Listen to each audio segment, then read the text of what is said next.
Hello, hello. How is everyone today? I hope you are doing well. We are going to do a tutorial today on, we're going to continue our little flower girl themes. And we are going to do a daisy girl today. So these are the ones we've done so far. We've kind of just played around with different characters.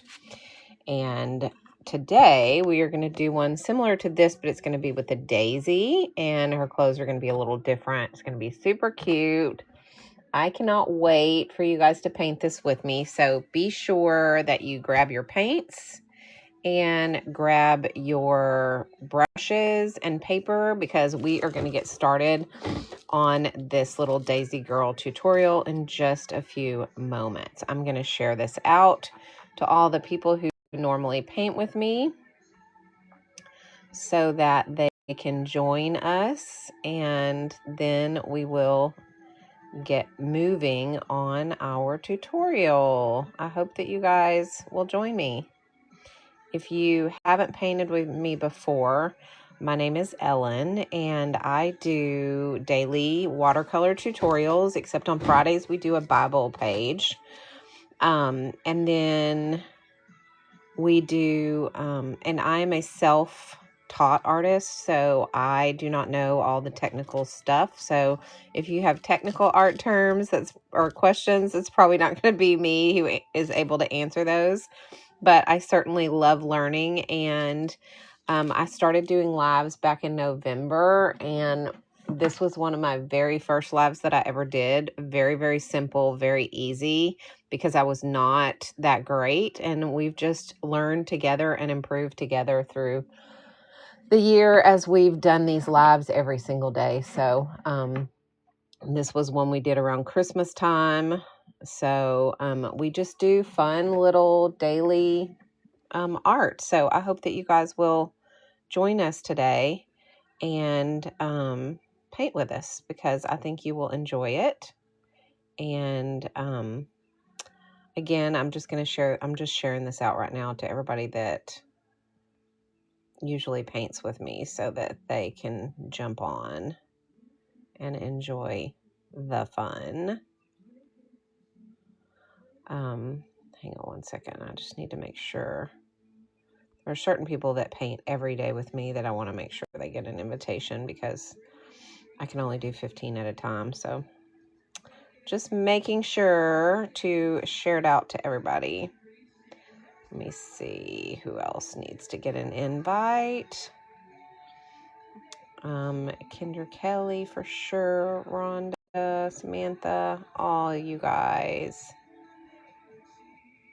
I hope that if you have ever wanted to learn to do painting and watercolor, that you will definitely jump on with us, because this is something that, hey Angel, how's it going? This is something that anyone can learn to do. It is not a skill set that you have to be born with. You can definitely learn how to draw. You can definitely learn how to paint. All you have to do is practice. And so the way that I taught myself was through books and through videos online. And that is, that's how I learned. So I wasn't born with the ability to paint. So just so you know, hey, Kendra Kelly, how's it going? If you want to learn to paint and you want to learn to draw, you can learn by practicing every day. So, and learning, watching videos and lives like this and things like that, so you can learn. Be sure you hit the follow button if you haven't followed me and you like this kind of content. Grab your engagement points up there at the heart me. Thank you for that heart me, Kendra Kelly. That helps your account and my account to improve and to be shared out to the FYP. Tap the screen as much as you can and share this and repost it if you feel led to do that. This is just a community of people that get together every day and we work on our craft. Now, I can tell you that this is not necessarily, it's not museum quality art. This is just fun art that we do together, and none of us expect these to be museum quality art. We just have fun with it. All right.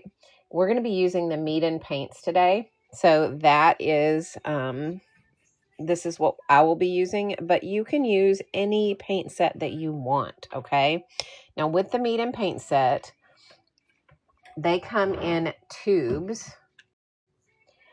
I have mine in a tin because the tin is easier to work with.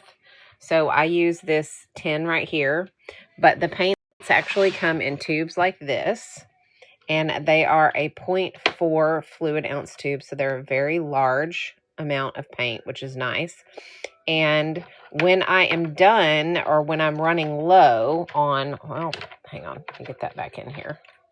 When I am running low, I just pull the tube and refill it over here. But now I have access to all my colors. I don't have to pull one tube at a time to get my paint. I just keep them in here so that I can access them all at once. This just makes me, I'm much more apt to use my paints if I have them in a pan like this. So, but they come in a tube like they are in the photo down there. Okay, so we're going to be using those today.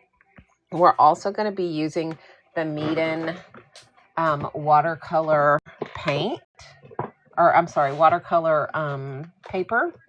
Let me pull it out so you guys can see it. I use this paper. It is a cold pressed 100% cotton paper. I use the 5x7 size, and you can see how beautifully textured this paper is. It absorbs amazingly well, and it really does allow your art to be super bright and super vibrant. And the great thing about the 5x7 size is you don't have any waste. So I do 2.5 by 3.5 inch paintings, which are the ACEO sizes. So I can do 4 of these in one with one sheet, and there's no waste. So you can see you get 4 total ACEOs out of one sheet of paper. And there are 20 sheets in this block of paper, which means there's going to be 80 ACEOs that I can get out of this one block. So it is an amazing bang for my buck. I absolutely love this paper. It is pretty much the only paper I use exclusively, except when I'm doing cards. And when I'm doing cards, I use the Meeden hot press postcard paper. So, but this is my exclusive ACEO paper. I bought some cheap, like pre-cut ACEO sheets, and they were just, the quality of them was just so bad. So I just stopped buying stuff like that, and I just cut my own, which today I'm going to have to go ahead and cut a sheet of this off of here because I'm out of my pre-cut ones. So I'm going to show you guys how to do that, because a lot of people get this in and they're like, how am I supposed to get these papers apart? Because they are glued together. Good morning, Stacy Lee. How's it going? So there is a section right here at the top that doesn't have any glue on it, but the rest of this has glue all the way around it. And that is just to protect the edges of your paper. Thank you, Basha. I appreciate that. Thank you for the rose. So what you do is you take your X-Acto or whatever sharp object you use, and you drag it, you slip it down into this section between two sheets, okay? And you're just going to drag it all the way around. Now, if for some reason it starts giving you trouble, pushing it also helps sometimes. Sometimes pushing it is a little bit easier than pulling on this, but it's up to you and as to what you prefer. But as long as you have a very sharp object, then it's going to come off pretty easily. So it comes off like this, and then I just cut mine down to size. Again, you can get 4 out of this with no waste. I hate having that little extra piece of paper left over when I cut ACEOs that either goes in the trash or I don't really know what to do with. So with this, I don't have to do that because this size fits 4 perfect ACEO sizes, and you don't have any waste left over. So you get 80 out of a block because you get 20 of these sheets in this package. All right. Hi, Rain. Good morning. How are you?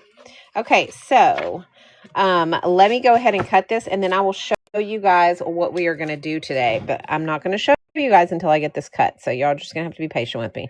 So we're going to go to 3.5 and mark it on both sides. And then we're going to mark it at the top at 2.5. Okay, and that gives me my sizes that I want. And then I'm going to take my cutter, which is somewhere. Where is my cutter? Oh, here it is. It's usually hanging on my wall. I didn't put it up last night. And I'm going to just go ahead and cut it right down the center at the 2.5 inch mark first. Make sure it's straight. Okay, so I have my 2.5 inch size across. Then I'm going to take that mark that was at the 3.5 inch, and I'm going to set my blade there.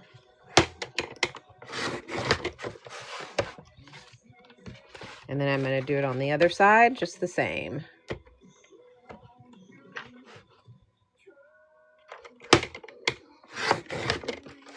Okay, so that's how I cut my ACEOs, and that way I can use really good high quality paper, and I don't have to deal with the pre-cut paper that's not very decent, that isn't very good quality.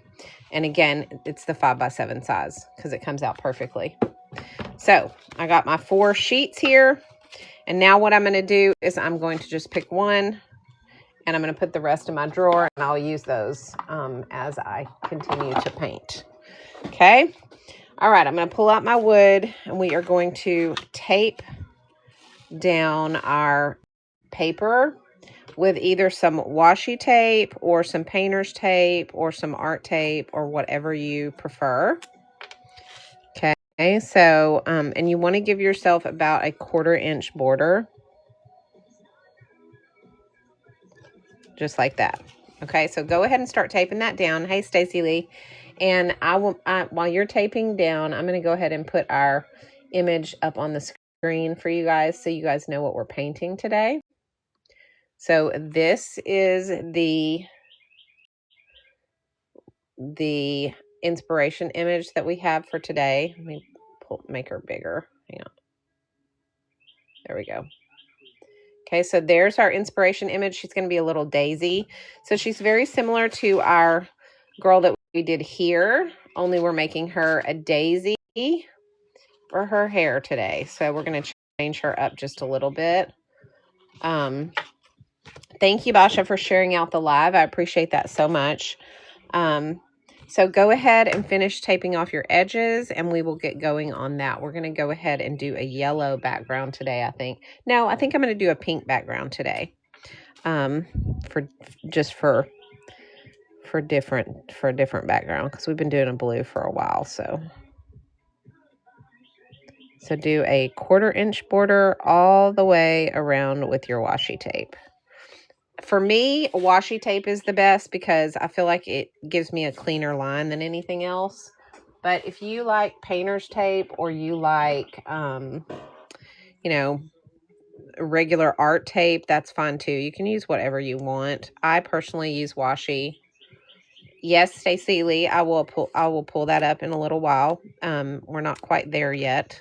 Let's go ahead and get our background taped off and get our background done. That up in a little while. We're not quite there yet.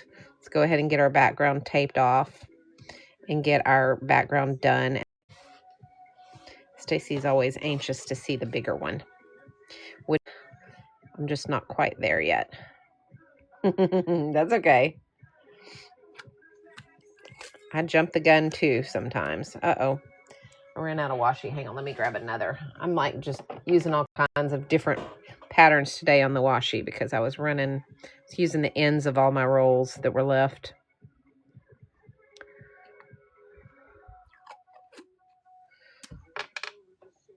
All right.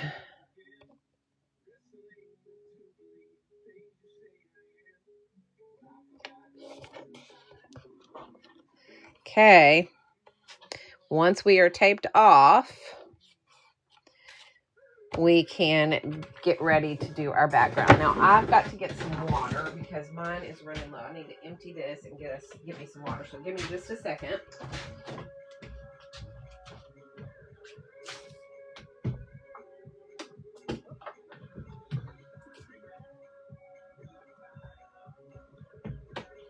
All right, sorry, I have to do that. I have to dump it outside because I don't have a sink in my studio. So give me just a minute and I will fill this back up.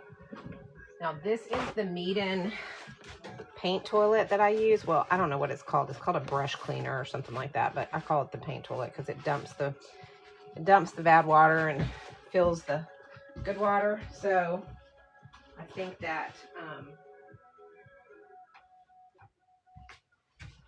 it was out of stock for a long time. And then it came back in stock last week, but it won't allow me to share it on my live. So if you have been wanting that paint bucket like I have, I do have it in my showcase, but it won't let me share it here for some reason. It won't let me pin it. I don't know if it's just like not a product they allow you to use on live or what, but for some reason it doesn't let me do it. So just so you guys know. So this is what it looks like. Mine's a hot mess because I use it every day, but you just hook this up to it like this, and then when you need new water, you just push this button. The old water goes down the toilet and the new water comes into the container. So now mine looks like a mess because I use it constantly. But I will say this, I got one for my grandson for Christmas. I got him a blue one. So this one is not quite as used, so you can kind of see what it looks like without the hot mess around it.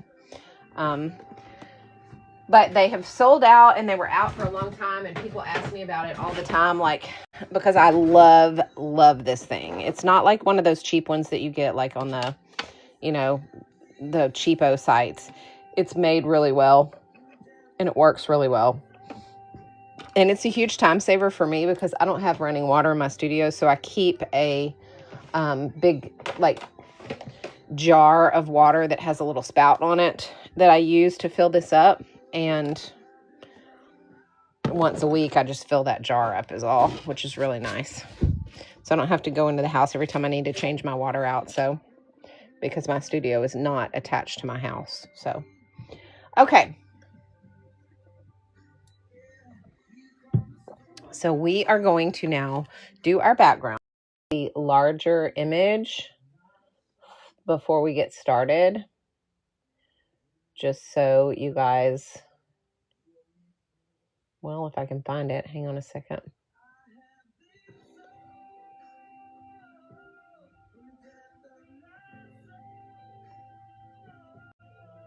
One moment. Okay, here we are. All right, so if you want to take a screenshot so you can get a larger image. Oh, that's the wrong one. Hang on. Let me find the correct one. Sorry, guys. That was the one we did yesterday. I'm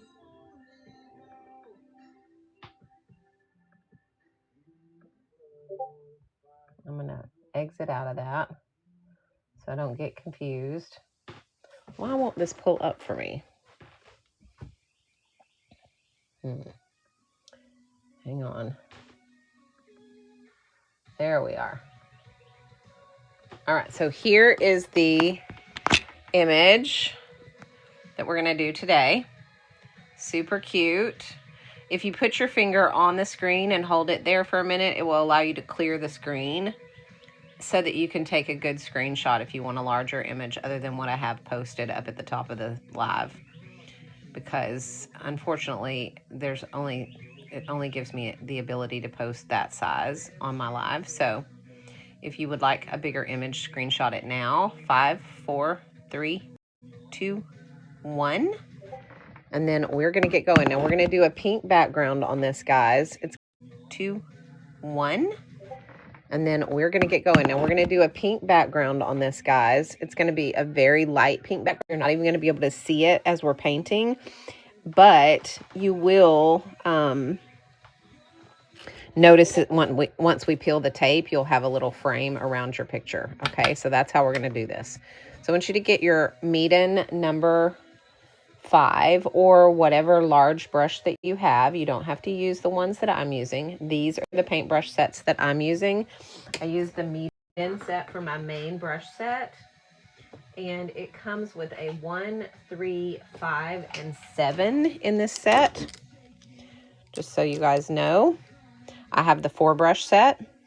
These are made to, they're ergonomically designed to reduce hand fatigue, which is really nice because if you're painting for hours on end like I do, it does help your hand to not get as tired as quickly. But also the ferrule of these brushes are super, super tight, so you don't get any shedding, and they do not rust. So you're not going to end up with rust in your paint, which is really nice because I've had those brushes that once they get wet, the ferrule will rust. And then when you dip into your water and you go back to your paper, you end up with rust in your paint. And that is so annoying. So I love that about them. They are made of a synthetic squirrel hair. So they hold a ton of water and they keep their shapes and their tips really well. You can even do detail work with some of these larger brushes because the tip on them, once you get it wet and you're using it, as you can see, this tip gets really teeny tiny, so you can even do little details with the bigger brushes. So I love this brush. It is a professional brush set, but it does not have a professional price with it. It will not break the bank. It is a decent price for decent quality. That is why I like Meeden products, because they always have really good quality for a really good price. So if you're looking for a good brush set to level up your art, this is a great set to have. I'm going to be using the number 5 right now for the background. So that is what we're going to do. Bizarro Bug, thank you for the follow. All right, dip your brush into clean water and just put it all over your paper. Okay, this is how we're going to start. So put it all over your paper and then reach into your paints and grab whatever background color you want to do for your image. I'm going to go ahead and spray my paints. And then once you get whatever color you're going to use, I'm going to use this pink, and I'm just going to put it on the background like this, all over. Okay. And then once you've done that, you're going to grab you're either going to use your art sponge that's in your palette, or you can use a paper towel. And you're going to dry your brush off, okay? And you are going to just run it across your paper and pick up that color. And dry it in between each time. Then go this direction, just like that. So we're going to have this pink background that really isn't that noticeable until we peel the tape, okay? And honestly, I think mine is going to be a little bit lighter than I want it to be. So I'm going to add, sorry, hang on, I've got a piece of fuzz on my paper and I cannot stand that. It drives me crazy. Okay. Mine is going to be too light. I can already tell you I should have done a darker pink. So I'm going to go back. I'm going to do that again. If yours is dark enough, don't worry about it. I'm going to go back and I'm going to do this darker pink.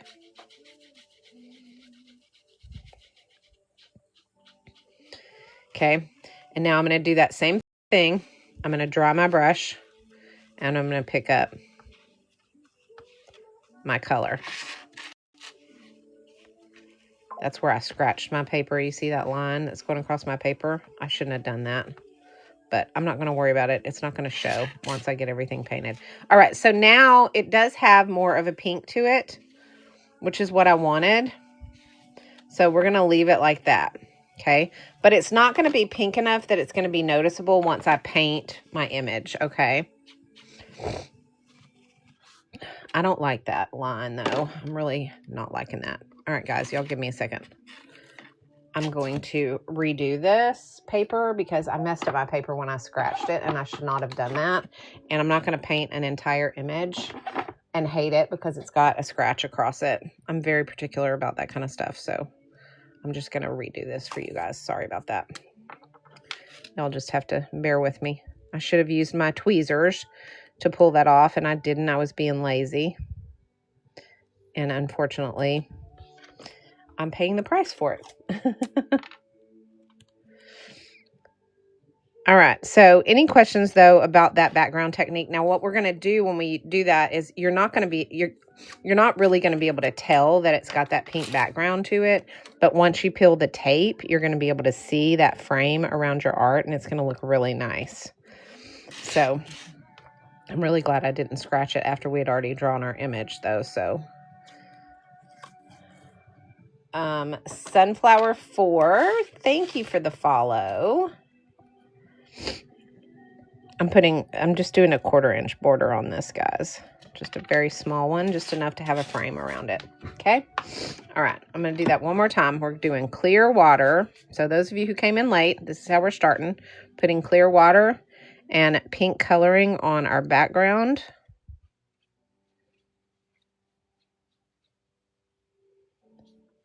Okay. And then once that's done, we're going to dry our brush. We're going to go along here, and we're going to just pick that color up.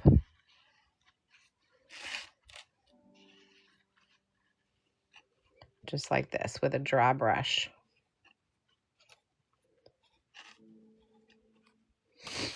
And then this direction. And I just continue to do this until I feel like it's light enough to be my background, and that it's not going to impede my actual drawing. Okay. Perfect. All right, now let's go ahead and dry your background and make sure it's dry before we start drawing. Okay. Skull99, thank you for the follow.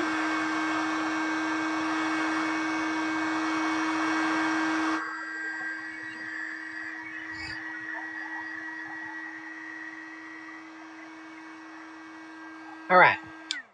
So now we've got our background done, and even though it's very, very light, you can see kind of a little bit of a pink tint, but when we peel this tape, we're going to have this cute frame that goes all the way around our picture, and that is what we want. Okay.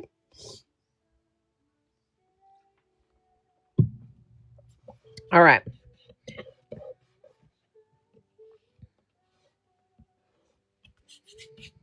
Now, I'm going to use a mechanical pencil set.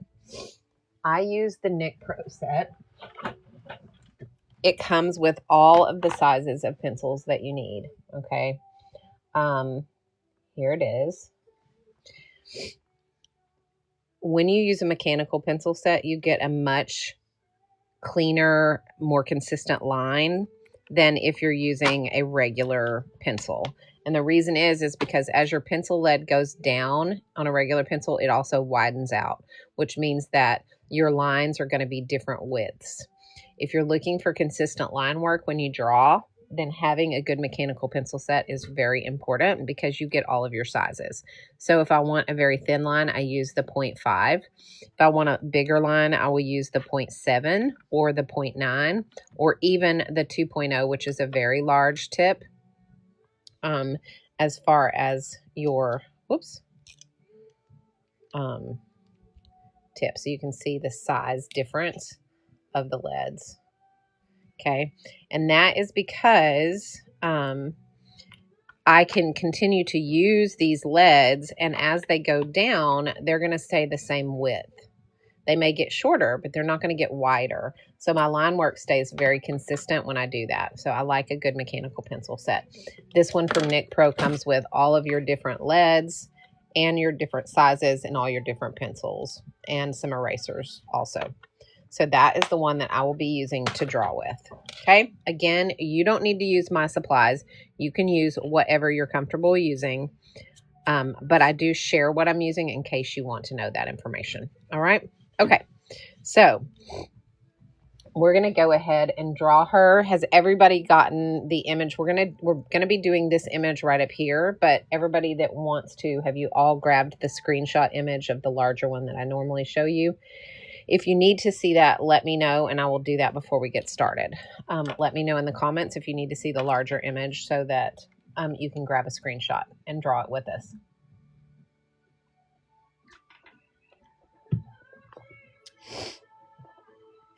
Okay. All right, so we are going to go ahead and get started drawing. I'm going to move you guys down just a little bit so you guys can see this a little bit better. So my hand is not in the way as we draw, okay? And we are going to start with her flower at the top of her head, okay? And that is going to be a nice round center that attaches to her head. So just draw your little oval with kind of a flat bottom. And then we're going to bring our petals off the sides of that. So we're going to bring one down like this. And then we're going to go off the side of that.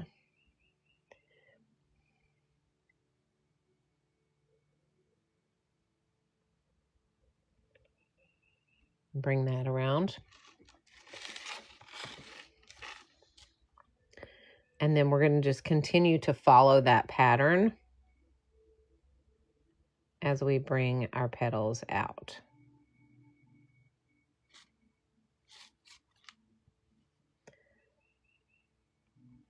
And as we get kind of at the top, it's going to start going more straight up and down with our petals. And then they're going to start curving off to the other side. Hey, Carrie. We're making this right here. This is our little daisy girl. Let me show you the larger one. I know you'll want to grab a screenshot. So here is a screenshot of it. Remember, on the screenshot, you can put your finger on the screen on your phone and hold it down, and you can have the option to clear the screen so you can take a better screenshot. So there it is if anybody wants a screenshot of what we're doing. Okay? All right, perfect. Now we're going to go, we're going to continue to start making our way around this direction. So it's going to kind of start drooping in this direction. Like this.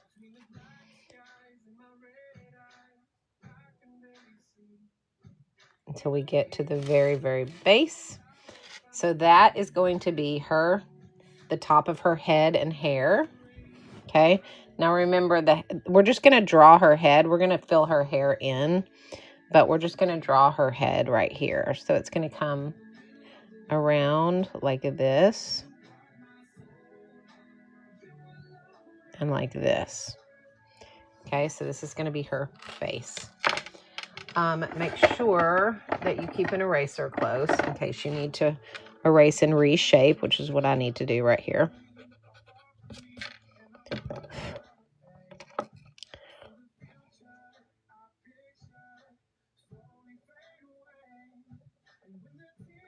I don't know why I keep making her chin so square. It needs to be round. I'm going to go a different angle. There we go. All right, so there's her face. And remember, all of this is going to be hair coming down, so it's going to look strange at first. Remember everything. Hey, little sister, how's it going? That's okay, no worries. I'm glad you popped in to say hello. We've been missing you. All right, I'm going to bring this out just a little bit. Just keep in mind that you can always reshape anything while in the drawing process. So, and even really in the painting process some of the time. So, but we want to have kind of just an outline. It's going to, remember, there's always an ugly phase. So, hey, Jess, how's it going? Are you just...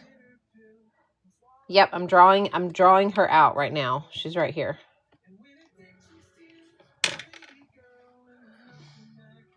All right, so we have her face and we have her head or her flower, and then of course her hair will be done with our grabby. So don't worry about that. We're gonna bring her chin down now, or I mean her neck down. So I'm gonna make a little space right there for where her neck is gonna go. Okay, and we're gonna bring her neck down. And we're going to draw her little dress, okay, and her arms. So her dress is going to kind of come up like this, like two little smiley faces. Thank you, Lorraine. No, the paper's dry. I did the background in a light pink. You can't even hardly see it. You'll only be able to see it when I peel the tape. And then I dried it. Okay. So we're going to pull her dress. It's going to kind of go up with the sleeves. And then let's go ahead and bring those sleeves in just a little bit like this, so that we have kind of those little folds on them. And then we will do her neck. Okay. And then we're going to bring this out from the base of these folds like this for her dress. Okay, so we have that. And then go ahead and connect those. And she has ruffles. So we're going to do the ruffles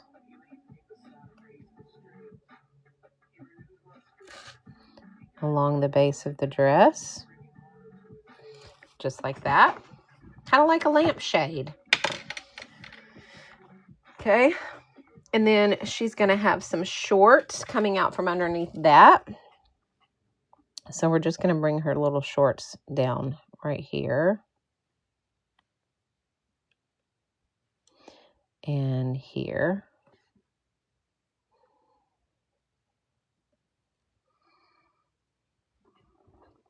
Okay. And then her legs come out from there. And then we're going to give her some shoes. Now today, I'm not going to do boots. We're going to do some scrunchy socks. So go ahead and just do some little scrunchy socks. Like this.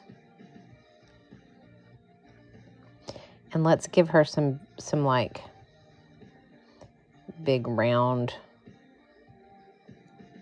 little shoes. I don't know what those are called, but we're going to give her those kind of shoes today. So we're making easy shoes today. I didn't feel like doing the boots. Now we will go ahead and put some shoestrings on them and kind of make them whimsical, but I wanted to do that. Now let's get her arms. Her arms are going to come out from the sleeves and go behind her back, just like that. Okay, I don't like doing hands. All right, so that is the basic drawing. I think I want to add one more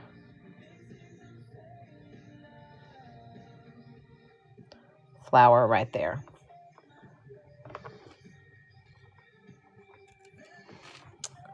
Let me fix it though.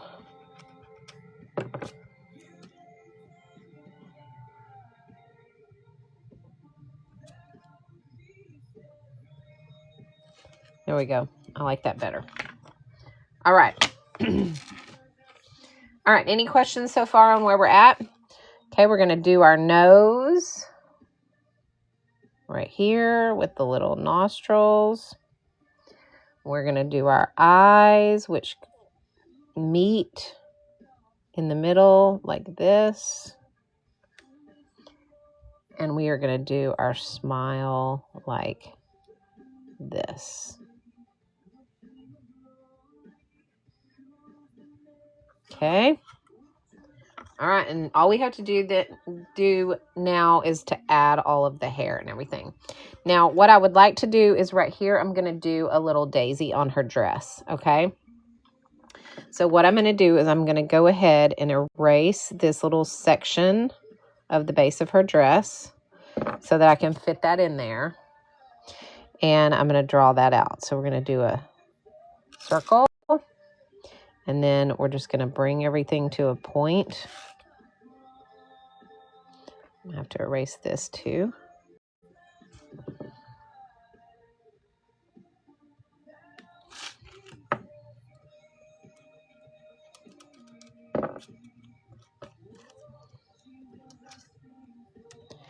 All that you've done for me.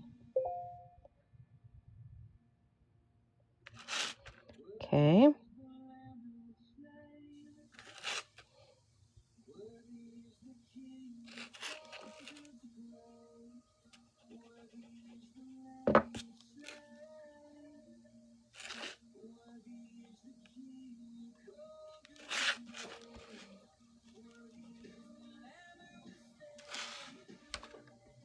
Sorry guys, I was kind of out of the frame there. Didn't mean to do that. Okay, so we have our little flower. Let me fix that.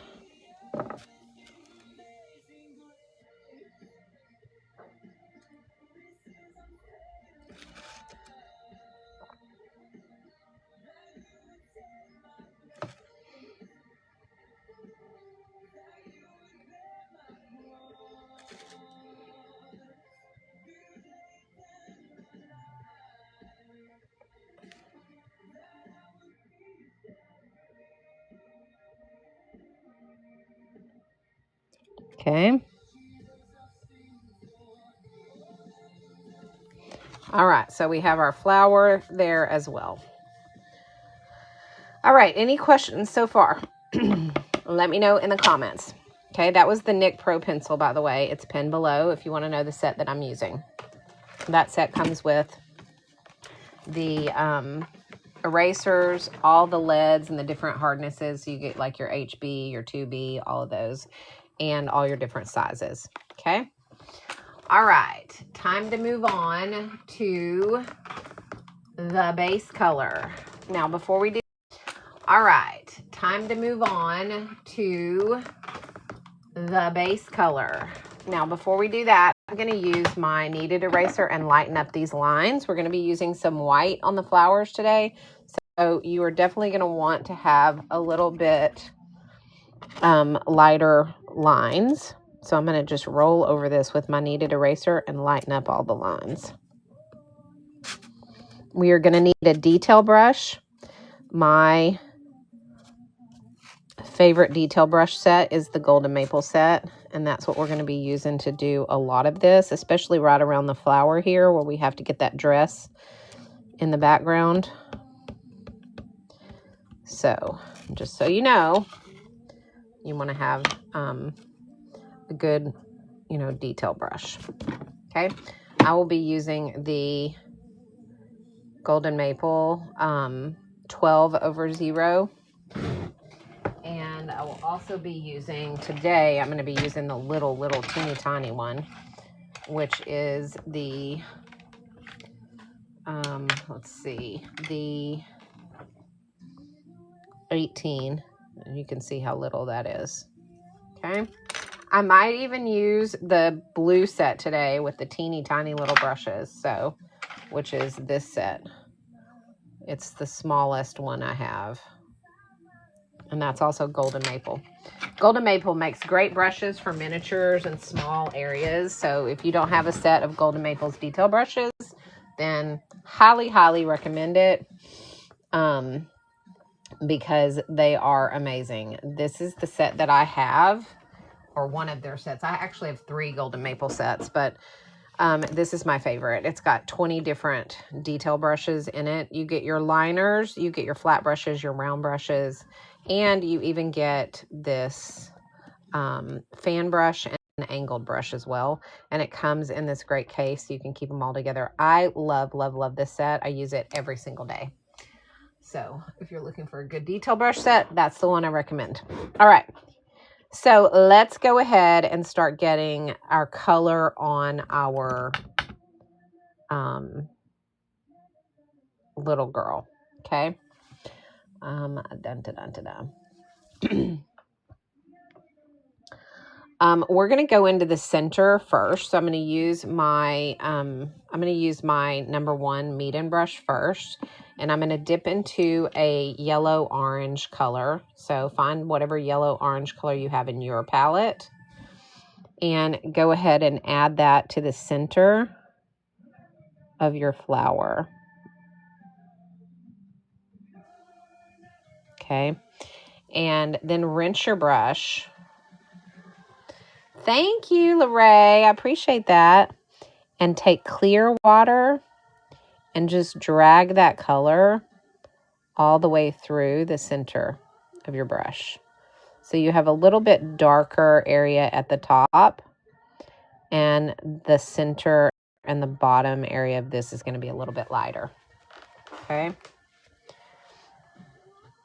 Now what I'm going to have you do is I'm going to have you take your detail brush now. So I'm using the 12. Go ahead and take a small brush. I'm using this Golden Maple micro detail paintbrush set right now, Jess.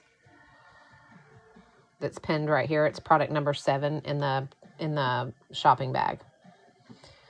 Okay, go ahead and take your this is a number 12 over 0. What was the first thing that didn't look like a brush? I don't know. This was my mechanical pencil for the first yellow color. Oh, that was my that was my Meeden brush. That's my Meeden number 1. It's a brush. It's just it's out of their 4 brush set. That's what I put the yellow on at first. Okay. Okay, so now while this is still wet, so make sure you have water in it. While it's still wet, we're going to take some of this brown, or this, it's not really brown, it's like an ochre color. It's like a mustard color. And we're going to drop that in right along the base.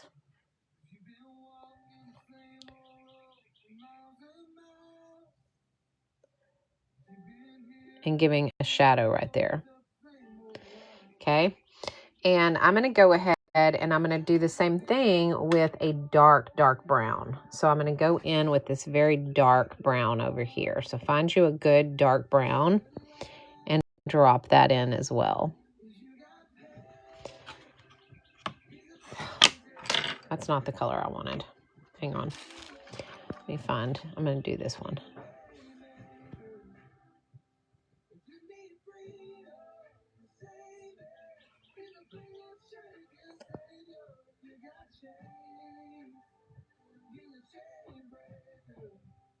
I should have pulled my swatches. Once you get this dark brown dropped in where you want it to be,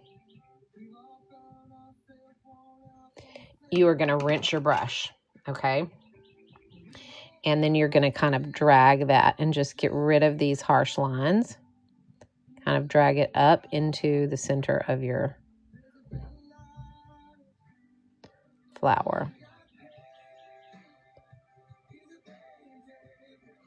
Okay, so it's going to kind of tint your center and fade up.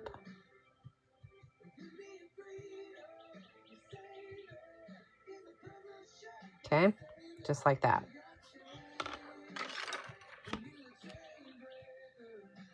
And you're just going to keep doing this until you are comfortable with how the center looks, okay? I feel like I need even more of this brown.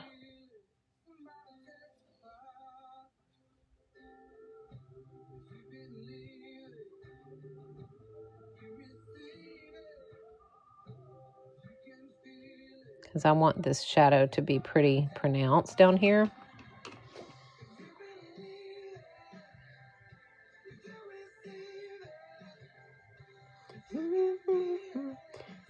testify. All right, I think that looks good. All right, so now I'm going to dry it. Okay.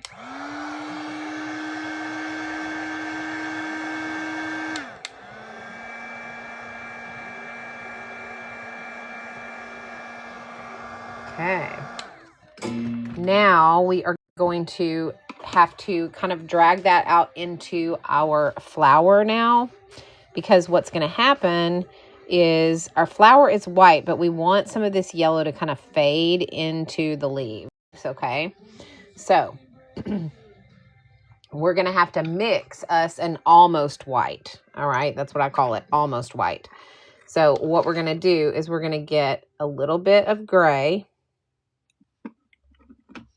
Almost white. So what we're going to do is we're going to get a little bit of gray. Now I'm going to take my brush and I'm going to just fill in my petals with that almost white color. And while they are still wet, so I'm just going to do 2 petals at a time. And while they are still wet, we're going to drop in a little bit of that yellow. Okay. We're just going to let that do its thing. It's going to go up on its own. We don't have to do it. Okay, so I'm using my detail brush to drop in that yellow. But I'm using that almost white to fill in my petals. So it's going to be, the reason I say almost white is because we want it to be white. We want it to appear white, but we want it to be separate from the background. We don't want it to be so white that you can't tell the difference between that and the background.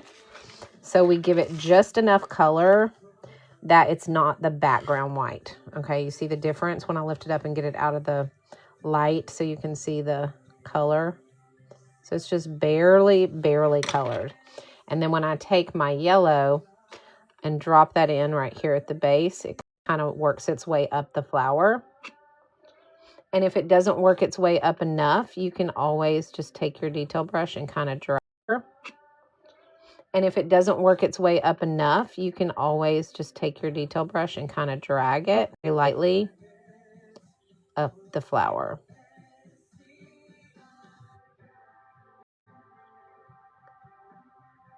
Okay.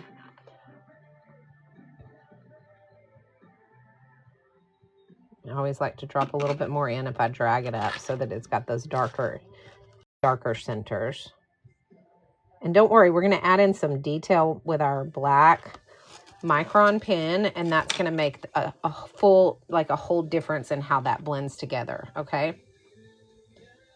I just got some gray and I put a ton of water in the gray so that it is a very, very, very light gray, like almost white. Did I remove the pink? No, I did not. The pink is in the background. You won't be able to see it once everything's done. The only way you're going to notice the pink background is when I pull the tape. Okay. So we're going to go ahead and continue to add in this almost white color to our petals.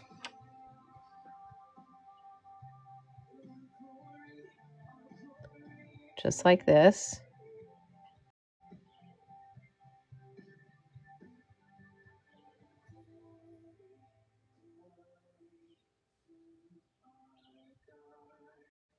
Okay, and then take your detail brush, drop in your yellow.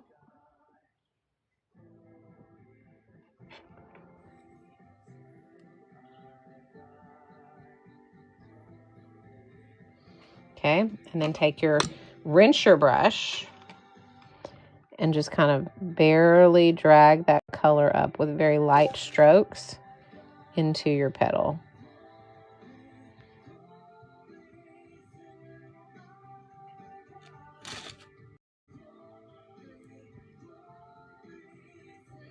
So it just barely fades out. Okay, just like that.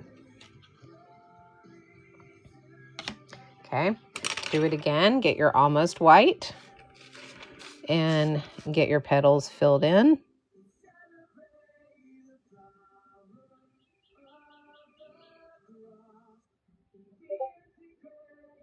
So I'm using my Meeden #1 to fill the petals in, and I'm using my Golden Maple 12/0 for the color drop in the base of the flower. Okay, so now I'm switching to my 12, and I'm dropping in my color at the base of each petal, rinsing my brush completely, and then dragging that color slightly.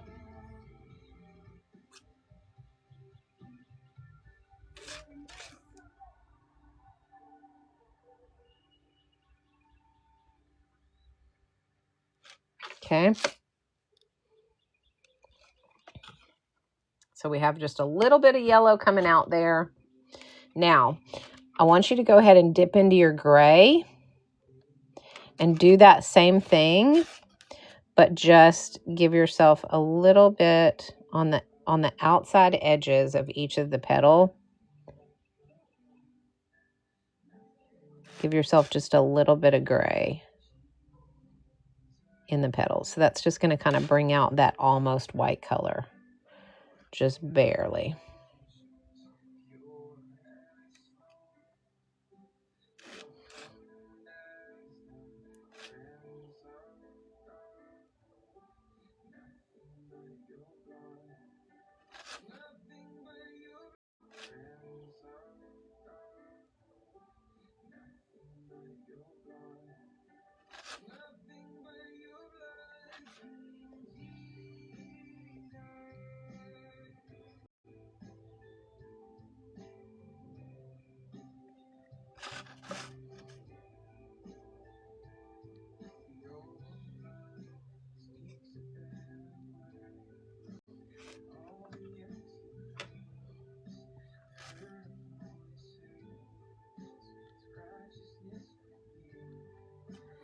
Okay.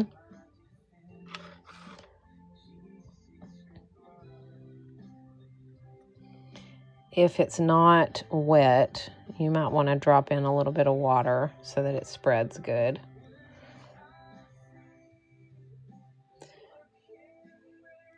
If you get too much, just add water. It'll lighten it up.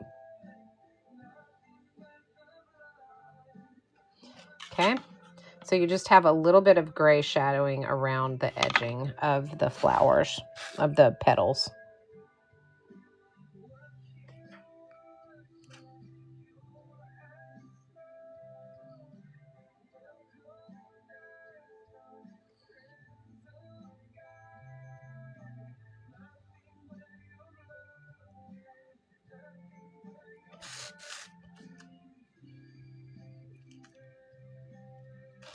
And I'm doing one in the center of each, really light.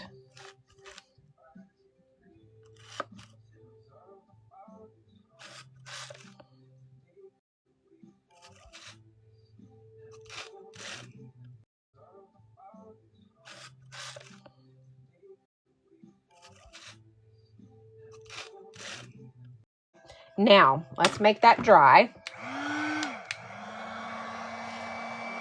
All right, any questions so far on anything before we put in some detail work to the flower? We're going to bring this flower to life now. Is everybody ready to make it live? Y'all give me a thumbs up in the comments if you're ready to move on to the next step. If you need me to wait on you, let me know. But if not, we're going to move on. Now, I'm going to use the... Y'all, I have lost my 005 Grabby Multiliner, and I'm really sad about it because it's one of my favorite pens. But I'm going to be using my Sakura 005, which is this one. So this is what I will be using for this. All right, Carrie, just let me know when you're ready. I'm going to be pulling my pens and switching out these products. Okay, now we're going to move to these right here. These are the Grabby multi-liners. We're going to be using these for our detail work, okay? The Grabby multi-liners. You can get color, you get the colors and you get the blacks, all right? These are the colors. They come in the in the 05 size, but then you also get blacks. And the black set comes with a ton of different sizes. Comes with 10 different black sizes. So you get all of these different sizes. Okay. Now I'm going to use my 003, and then I'm going to have to use my micron today for the 005 just because I don't have, my Grabby's missing. It'll turn up, but for now it's missing. So, so that's what I'll be using today. Jess, they will be on my Tube of You. You can find it on my Tube of You. Have fun at work. Have a good day. Yeah, you can get it on my Tube of You channel. You can find that on my TikTok page under with the LINK under my BIO. So, but it's Coach Ellen's Creations on Tube of You. I'm Coach Ellen's Creations on every channel that I have.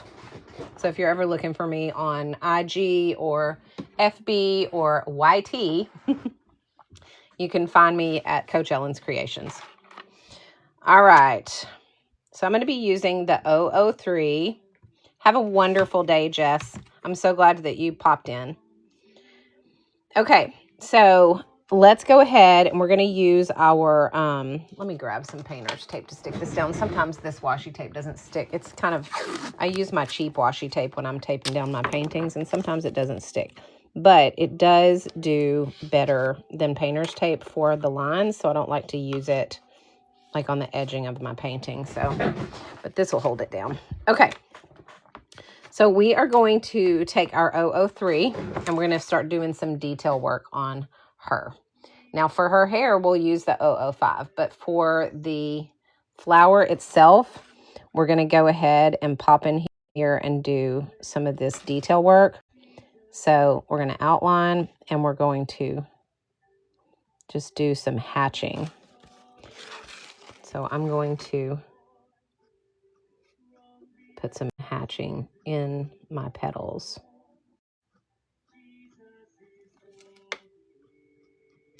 And we're just going to go all along the edge here and do this hatching.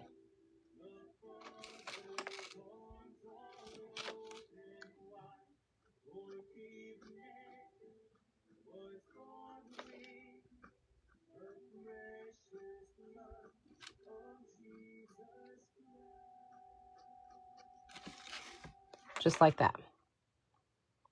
Okay. So just keep following the contour of your petals. Okay. So just keep following the contour of your petals. Now we'll go in with an 005 and do some stuff too, but we want to start with the 03.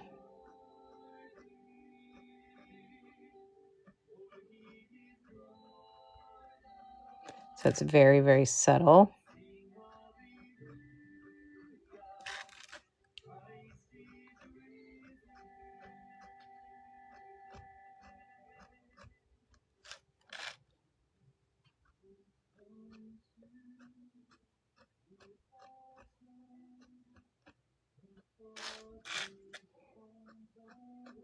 And again, I'm just following the contours of the petals. So if it's going down, then my hatching is going down. If it's curving up, my hatching is curving up. I'm making them different lengths so that they kind of all look really natural.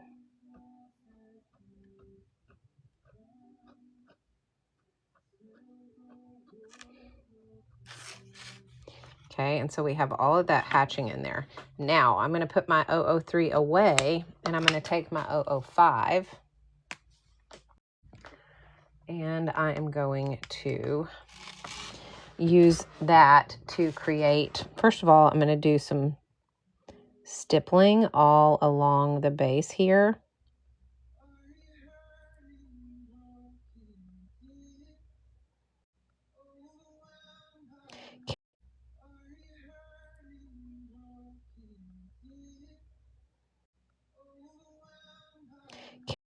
Hey, Alex Xavier, how are you? Thank you so much for the heart me. I'm sorry, I'm catching up on comments.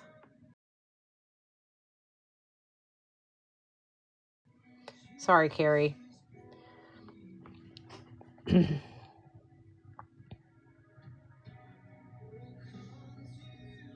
So we're just doing some stippling.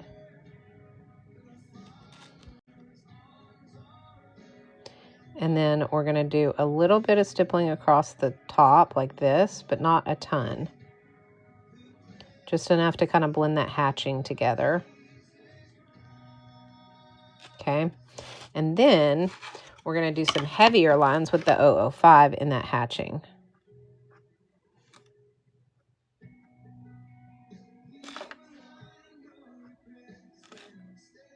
Not a ton, but just enough.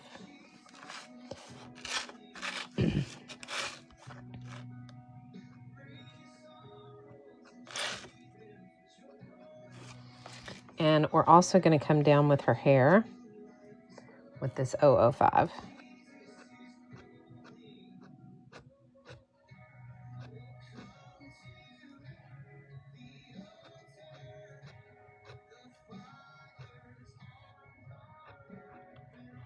Remember, her hair is going to come out all the way from behind, and even some out of these little petals.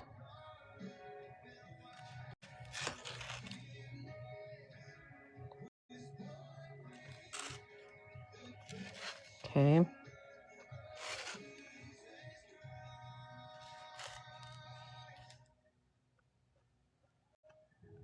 Give her some little bangs there. So I don't want to cover her eyes.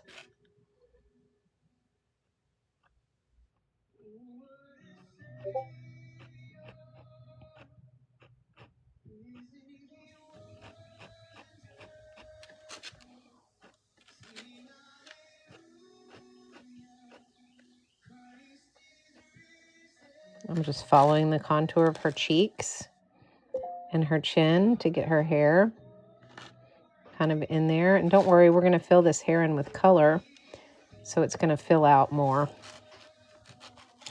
But we do want to have just little scragglers kind of coming out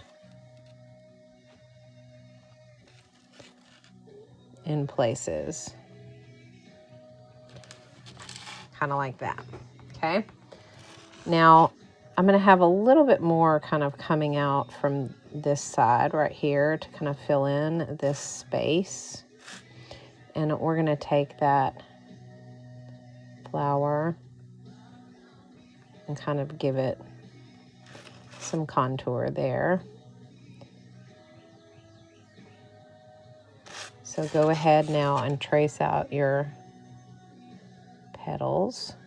I'm just kind of doing short, sketchy strokes because I don't want it to be a perfect solid line.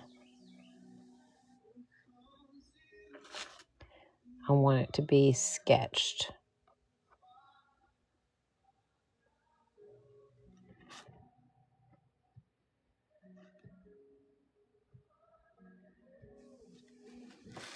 Okay.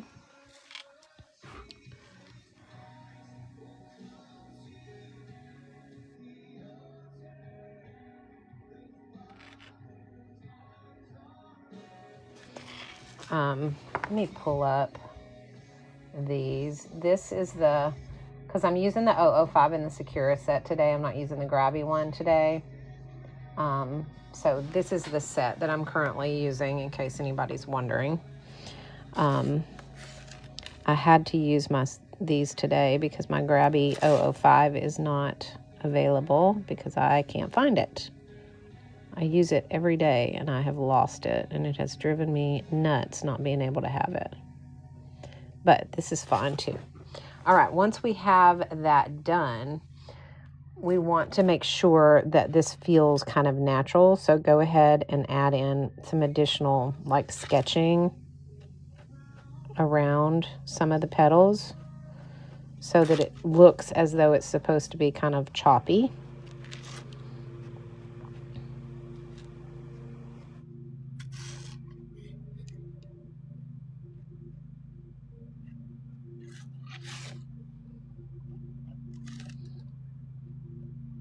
Okay, and that's also going to help us to bring out this hair. I'm going to go ahead and bring one long one down here like that, and maybe one up here.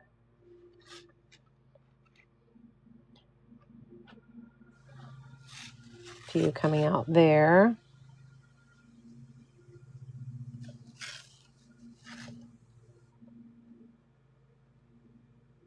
Okay. All right, so we have that done. So there's her head. Now what we're going to do now is we're going to go ahead and get her face sketched out and colored, because we want to be able to get that color on the hair. So let's go ahead and sketch out her little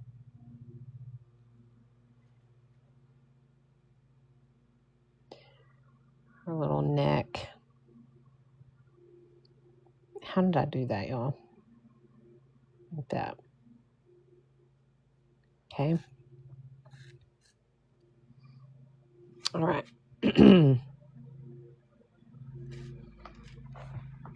Okay. So I'm going to do her smile. And we're going to do her eyes.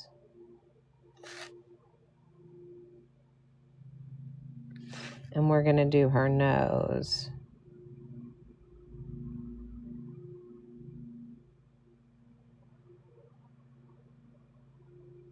Now the great thing about these pens is they're waterproof. So now when we add our paint on there, it's not gonna smear. Okay. So let's go ahead and grab your Meeden #1 brush set, or your Meeden #1 brush, or whatever brush you want to use, the brush of your choice, and add some color to her face. Okay.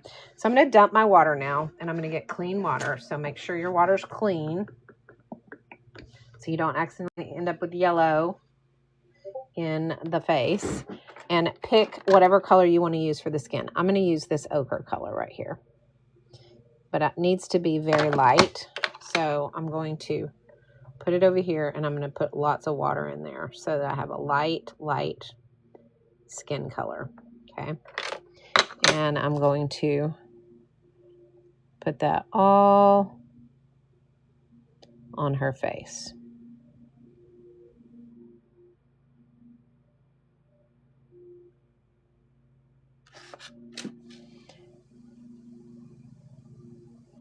And her neck.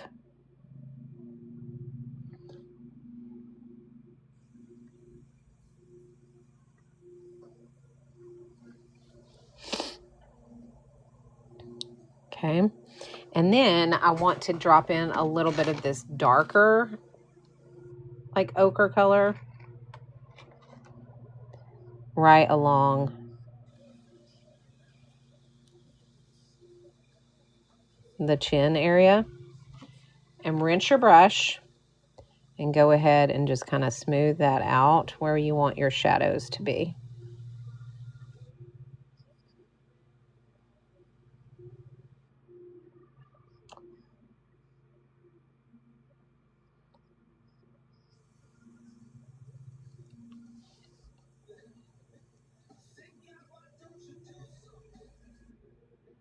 Okay, so she's got those shadows now along her chin there, which is what we want. I'm going to go ahead and give her arms some color too, just so I don't have to do that later and remix my color again. See how you can use the tip of this brush for little areas too? because these brushes hold their shape so well, they keep the tips really pointy, so you can do detail work with them even when you're not needing, you know, you don't want to switch quickly to a detail brush. So there's that. I love that about these. Okay, we are going to, hang on one second.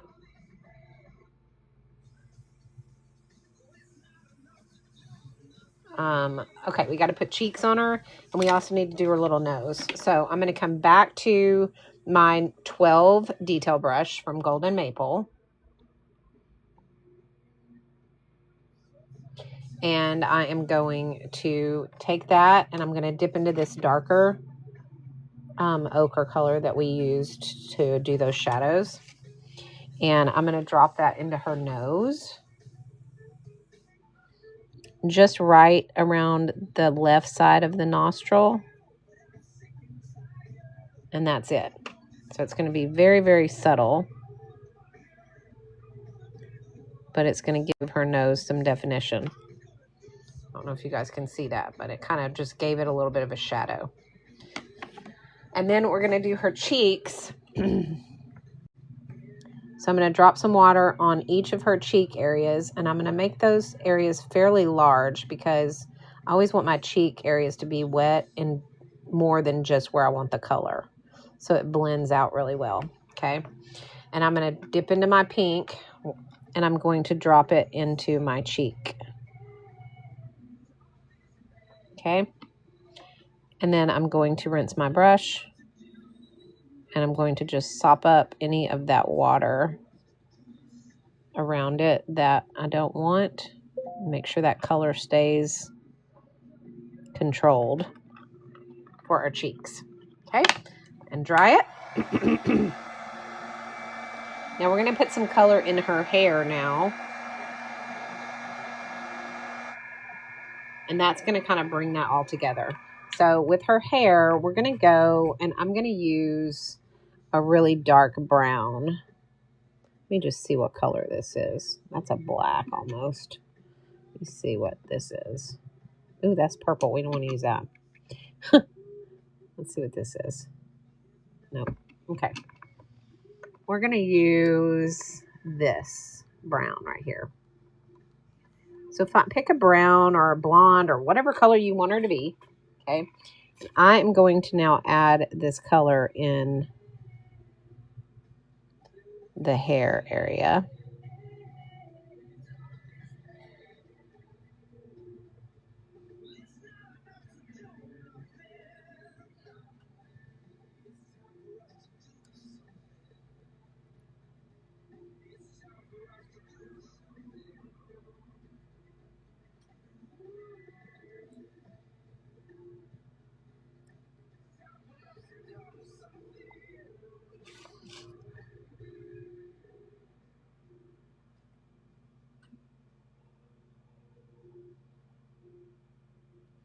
And I like this brown because it's the same brown that we used when we did this, when we added the drop in at the flower. So it's very cohesive with that flower from a color standpoint.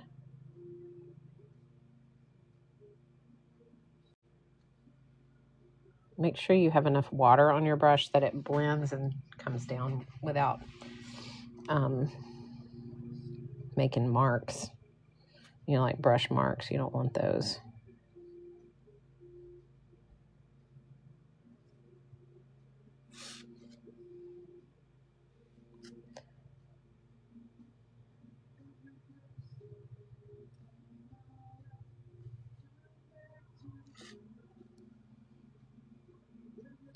And then I'm going to follow these out with that color.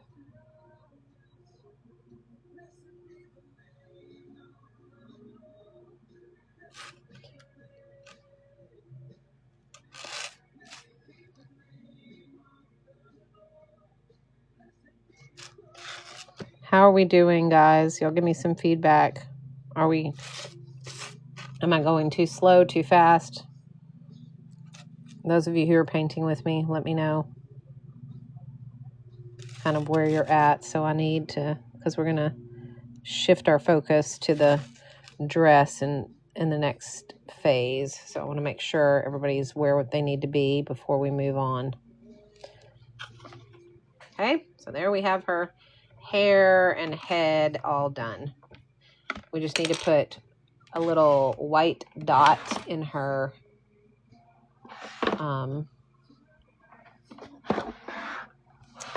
eyes.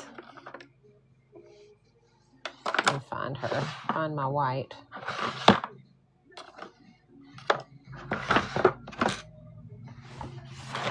Here it is. Sorry, it just took me a minute to find it. Okay. All right. Are we good? Now give me some feedback. Give me some feedback, guys. Give me some feedback. And also tap the screen a few times, share it out, repost it, all the things. Grab your engagement points right here at the Heart Me section if you want to join the fan club and be notified when I'm live. And also, thank you, Amy. Let me know if you have any questions about any of the techniques we've used so far. I'm going to go ahead and put my white dot in her eyes. Good. Kinder's good. Carrie's good. Excellent. All right, let's move on to the dress. All right, we're going to use our detail brush. I'm still using my 12. Okay. And for the shoulder parts, we're going to do this kind of a sea green color, or I'm going to pick a sea green color. And I'm just going to drop that color in right here on the sleeves.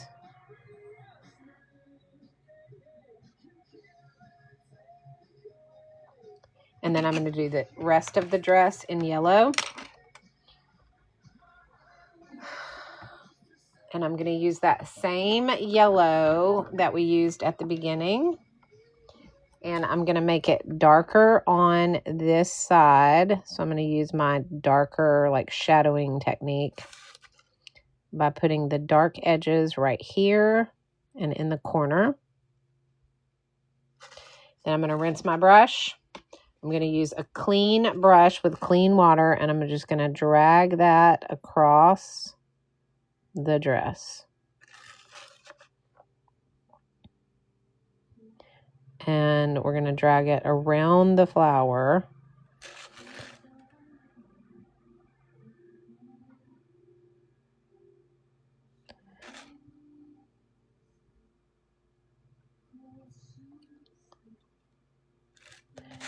And just make sure you get those spaces in between the petals that you need too. Okay, so you're going to have a little bit of a shadow on that left side and also I think I want a little bit of the shadow going across the bottom here too. So I'm going to make this part a little bit darker.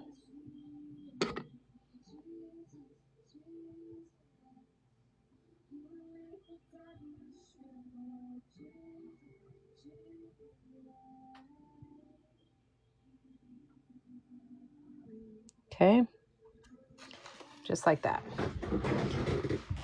All right, now we're gonna have to get back to that almost white again, but let's do the center of the flower.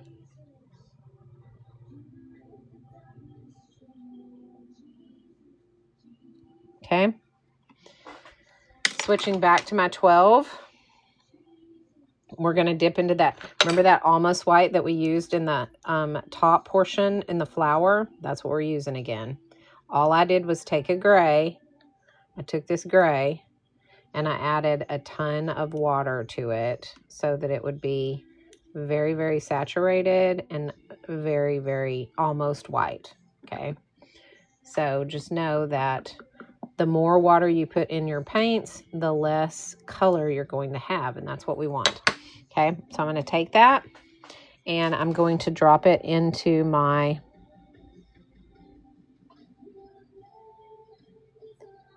ruffle.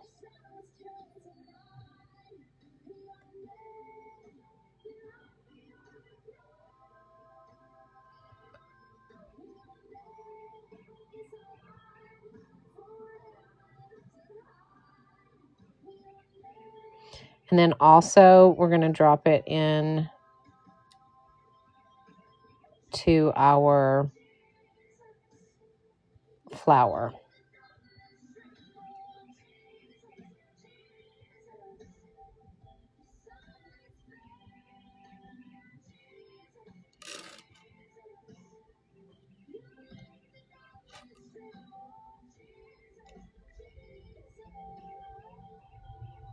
Now you could do this flower after the fact with a gel pen if you wanted to, but because it needed to be white, I just wanted to make sure that it was going to get, show up and get coverage. So I just did it like this instead. Okay, now I'm going to go ahead and dip into my yellow a little bit with my detail brush and fill in the rest of this dress area that I missed. I'm going to dry that first. Our detail work with our pen will bring all of the details out, but I want to make sure that I have my dress color right here and right here.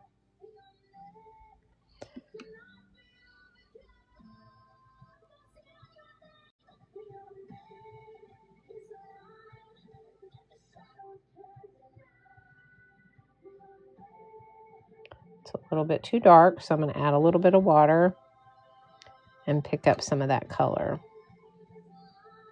so it's not overwhelming that. Okay. All right, so now we have our dress in there, so you can see that that flower is over the top of the dress, and we have our ruffle. So let's go ahead and pull out our 003 Grabby multi-liner, and let's get some details in our flower and our dress. All right, so this is the set I'm currently using, and you want to make sure everything's dry before you do this, but we're going to go in and we're going to add in our detail work on the dress. Okay, so go ahead and do your collar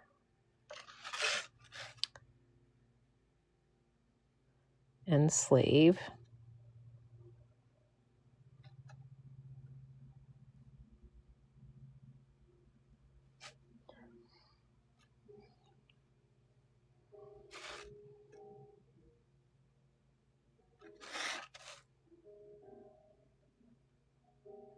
Again, I use the 003 because it's very subtle.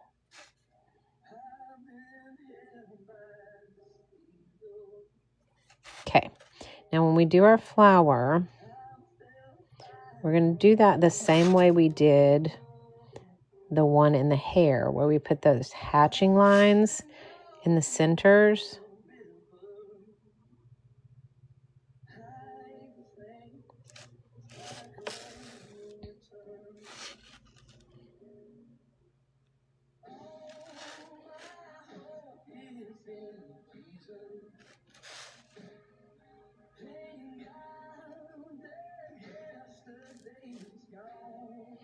I'm not sure what I did there on that. That's kind of weird looking.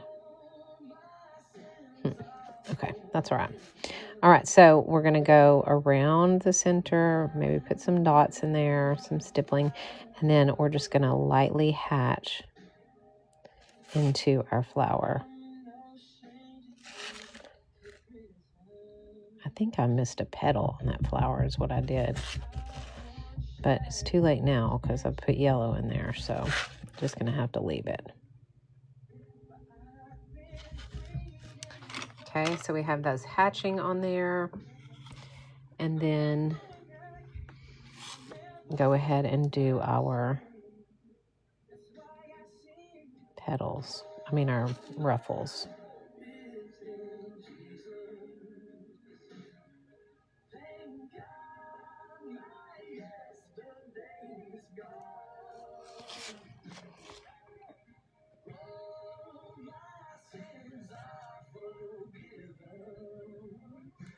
Okay.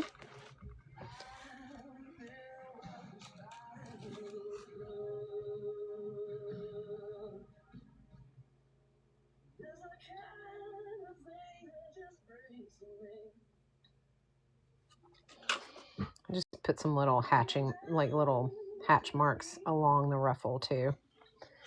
Okay.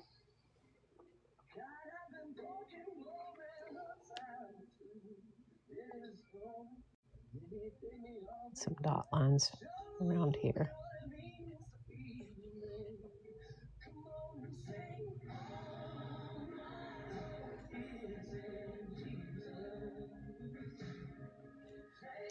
The more little accents that you can add in, the better.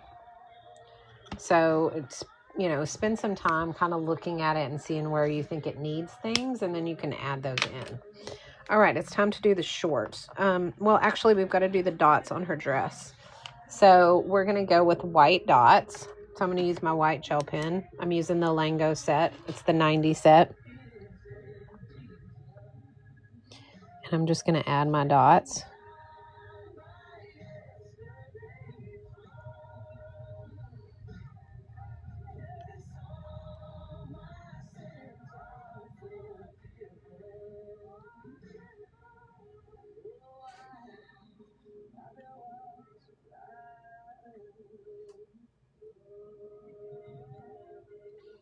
Okay. Well, she's got her little dots. And let's move on to the shorts. All right, so we are going to now, and guys, you could do all the base colors and then do all the details and all the shading and all of that if you want to. When I go in sections like this, my brain works like that because I need to be able to see. Like if I go through the whole thing, the first phase of color, it looks hideous. And it's really hard for my brain to get past that every piece of art has an ugly phase, even though I say that all the time. It really is hard for me. So sometimes there are some days that I'll do everything as a base, and some days I'll do each section with all the detail work and then move to the next section. And that's just because today is not a day that I have the bandwidth to deal with ugly. So I'm not dealing with ugly today. I'm doing each section and all the details together so that I can see how gorgeous it's going to look as we move down the page. So that's just my brain. You can do it however you want. There's not really a right or wrong to it. That's just how I'm needing to do it today because I'm just feeling that today. So, all right. So I'm going to use that same color that I used on the sleeves for the shorts. Okay. I'm just going to lighten it up by adding some water to it. And I'm going to add that color to the shorts.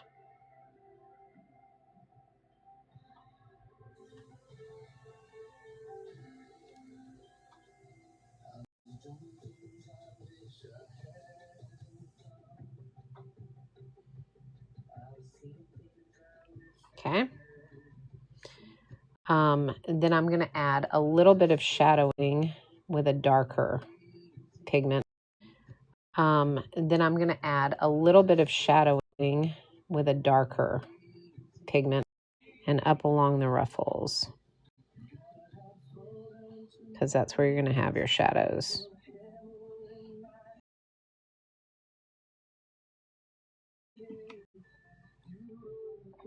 Rinse my brush and kind of drag it as we go.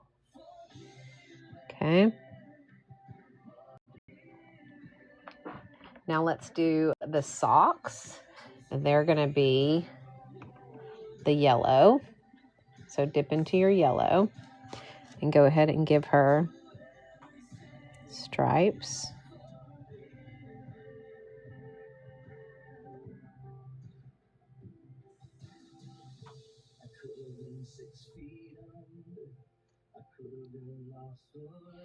And her socks are going to all be yellow.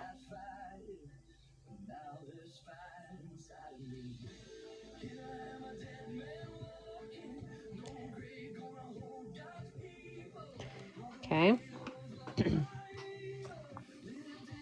And then we'll do the yellow for the shoes as well with the dots like we did on the dress.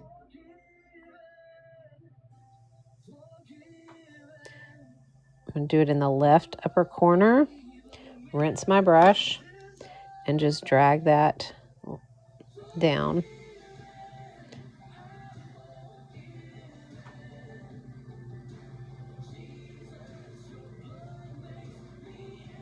So you have kind of a darker area on the top part of the shoe. Okay. Okay, let's dry that and we will do the detail work for that. Isn't she cute, y'all? I just love her. We're going to do some shoestrings on her too. Okay. So I'm going to use my 003 again.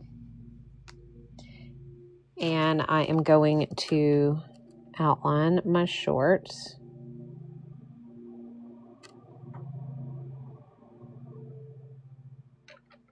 And my little legs with the little striped stockings.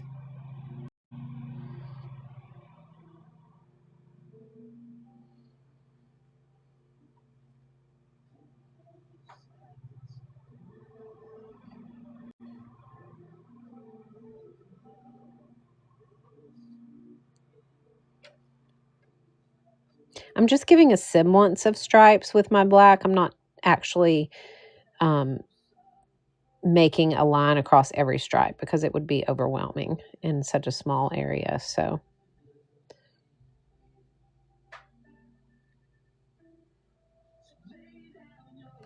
the socks and shoes.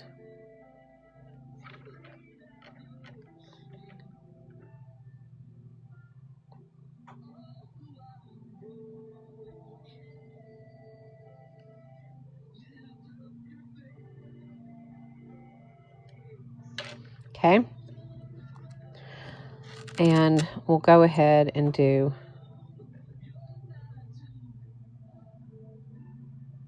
our shoestrings.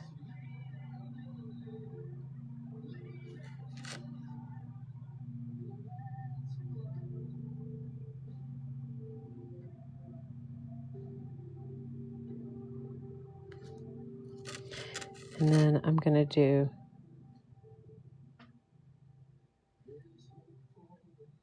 just a little hatch mark on the shoes. Okay, so there you go with the shoestrings. Now, as far as the shorts go, it shows some little danglies off of the shorts, but I'm not going to do those because they're not going to really show if I do them in white. And if I do them in black, I feel like they're going to overpower it. So I'm going to leave the shorts just plain the way that they are. I think they're cute. Now, she looks really nice, but she's a little flat. So it's time to pull out the colored pencils and give her some depth. All right, so grab a sip of coffee, take a breath, tap the screen a few times, give me some likes so that it'll push us out to the FYP, because currently we're not getting very much exposure here, and I really would like to. I love you guys that come and paint with me every day, but I can't keep asking you guys to purchase products every single day. I need new people to step in because this is also how I make a living, so. Tap the screen and let everyone know that this is worth watching. That is always helpful. Hey, Talia. How are you? I'm glad you popped in.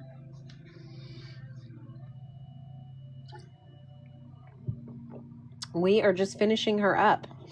We are actually about to do pencil work. So let me pull up the pencils for you guys so you guys know what I'm using. This is the colored pencil set I'll be using. It is the Color pencil set. It's got 280 different colors. And let me show you. You get your browns and your neutrals. You get your blacks and grays. You get your yellows and oranges, which are awesome. And you get your greens and kind of aquas. You get a tray of all of your blues. You get a tray of all of your purples. And then you also get a tray of pinks and reds. All right. So you get 8 different trays of colors, your primaries plus your neutrals and your grays and blacks in this set. It comes in a really nice tin that holds them all. I have shifted mine into my Meet and Art drawer, so I didn't keep the tin, or I kept it, but it's in storage. I put stuff in it and used it as storage, but it's a nice little tin that it comes in, and the trays, if you like it like that. I just prefer to have mine in these drawers where I can pull my colors really easily. So that is what I do. Thank you, Ginger. I think she is too. I think she's precious. All right.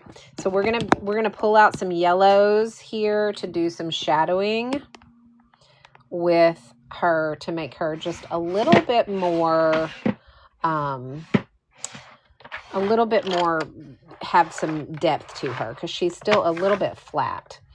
So I'm going to use the pumpkin yellow, which I know that looks really orange, but it's not gonna when we put it up next to, well, I don't know, maybe I should use this. I'll use that instead. Although I don't know, I really feel like I'm gonna want this. I'm gonna keep that out just in case. Then we're gonna use our cream yellow. Those colors look really good together. And then let's see, we might want to use this as well. That's going to be really close to the warm yellow. I'm going to switch these out. All right, those are the colors we're going to use, guys, right there. Okay, so let me tell you what they are. Darby, it is here. It is product number, hang on, and I'll pin it for you. Let's see. Where are you? It's right here. It's the Meeden 10-drawer art supply storage box. I have 2 of them, honestly. I have this one with all of my pens and gel pens. And then I have this one right here. Sorry, I stuck things on my desk, so I can't.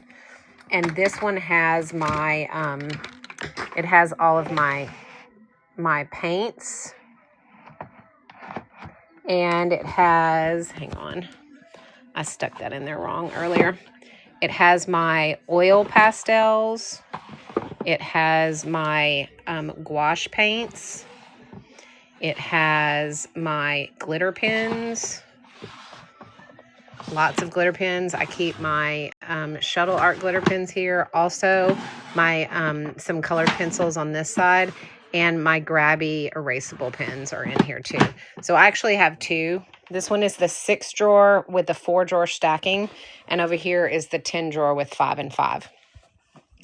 And I love them. And I like them because they're shallow. And you don't have to search through everything. You can see exactly what you are using. Like, you don't have to search for things because you can only do 1 layer at a time on your, in the drawer itself. So you can see all of your supplies. And by being able to see them, you are going to use them better. So I really do love that a ton. Okay. So we are using the Color colored pencils. Stupid question. What does the sub beside my name mean? Oh, that just means you're part of this the fan club. Just means you've hit that heart me button at least once when you came onto one of my lives and that you're part of my fan club. So, medium oil paint tubes. What size, Darby, if you look at your tube, tell me what size they are, because these are 0.4 fluid ounce tubes. Let me just show you. These are a 0.4 fluid ounce. Thank you, Nugget Queen. I appreciate the heart me. So, they fit like this in there, but I fold up the very, very tip of them. Oh, they fit like this in there, but I fold up the very, very tip of them. Paints, so they're a pretty good size.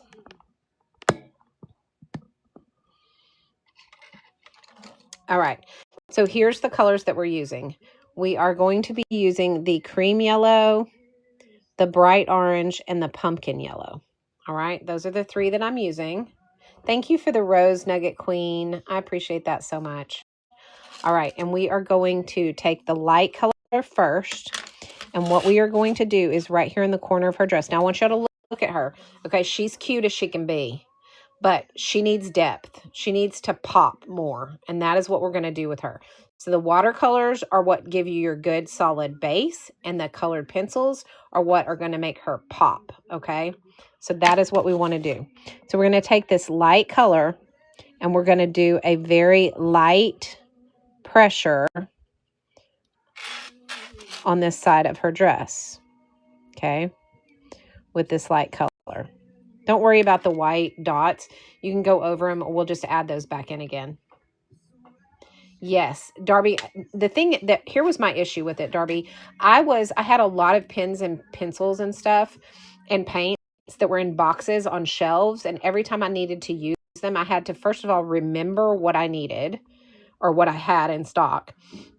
Then I had to pull the box and pull all the materials out of the box, find the colors I need, use them. And then when I was done, I had to put it all back in order to keep my studio organized. Well, now I don't have to do that. Now I can actually pull out the drawer. I can see everything I have. Then when I'm done, I just simply put the drawer back in the spot, and I don't have to clean it all up. And I'm actually using my supplies now because I know what I have, whereas before I did not know. You know, I was having to just kind of go through everything to find it. So I just was using less of my supplies when I didn't have them available like that. All right, so light pressure with the second color, and we're not going to go out quite as far. We're just going to kind of go out about halfway from where we did before, okay? And now we're going to use the darker one, light pressure again, from where we did before, okay? And now we're going to use the darker one, light pressure again. You, Darby. Yeah, exactly. It is the Columbus method. Felt like that all the time. All right, light pressure just right here in the corner, and that's it, okay? So now we have a little bit of a shading coming in. Now we're going to do medium pressure, okay? And we're going to go, and thank you for saying those nice things about my art too. Medium pressure. Take the second color. We're not going out quite as far. Medium pressure. And then dark color, medium pressure. So do you see what that's doing now to her dress? It's kind of making it pop more and giving it that depth that we were missing. Okay, last time we're going over the same thing again, but this time we're doing and giving it that depth that we were missing. Okay, last time we're going over the same thing again, but this time we're doing heavy pressure.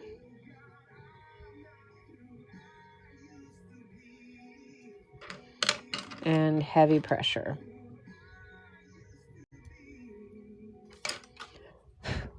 Okay, so now we have that cute little dress, and we have the dots on it. If you want to go back over your dots now to make sure that they pop. These Lingo pens are good for layering. They have that upgraded ink for layering, so you can go on top and relayer them, and they're really nice. Okay, so now we have those dots. And now look, do you see what that did to her dress? How much that brought that dress out. Thank you, Darby, for those roses. I appreciate that so much. So now she like really stands out with that dress. Now we're going to do that same thing on her shoes and on the center of this little flower right here. Okay, so let's go ahead and right here on her shoes, do this light yellow, light pressure, then go out, don't go quite as far out with the medium light pressure. And then we're going to use the dark right here in the corner. Again, light pressure. Go back over it with medium pressure. The reason we do the 3 steps with light, medium, and heavy pressure is because that's what helps it look ombre as opposed to just colored in with a pencil. It's going to ombre that color, and it's going to make it much more natural feeling. Okay, do it again. Heavy pressure this time.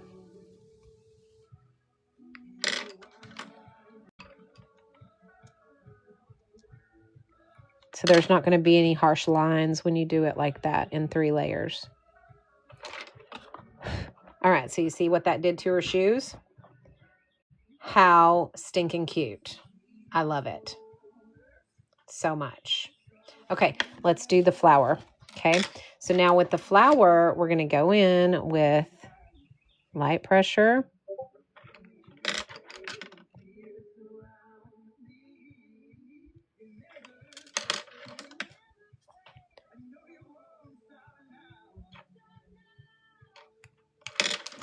Medium pressure.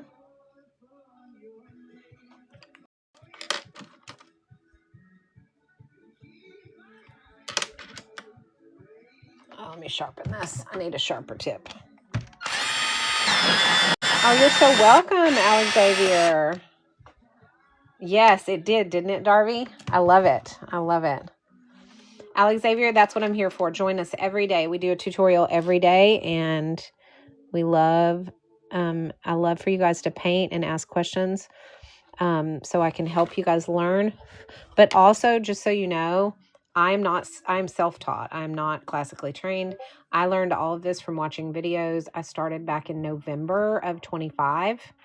So just so you know, you don't have to be born with talent. You can learn this. It is a skill set. So anybody can do this. Heavy pressure.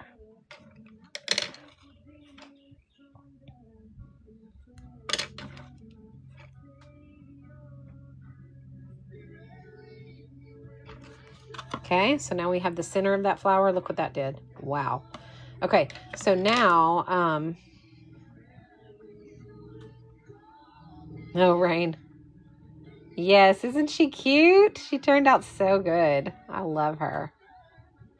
All right, so now we're going to take this light yellow that we used, and we're going to just give the flower a little bit of depth on the petals. So I'm going to sharpen that. Guys, the pencil sharpener that I use for my colored pencils is one that will not eat up your pencils. Thank you, Darby, for that gift. And it is product number 13 in the shopping bag. If you have a good set of colored pencils and you don't want them to be ate up by your electric pencil sharpener, this sharpener stops when it's sharp. It doesn't just keep sharpening.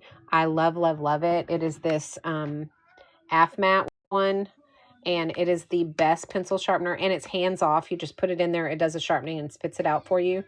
It is the best pencil sharpener I have ever had. I love it so much. So just so you guys know. If that way because these are expensive. You don't want to eat them up with a pencil sharpener. You want to get the most out of them. So, all right, we're going to take this light yellow, and we're just going to kind of extend some of this yellow up with light pressure.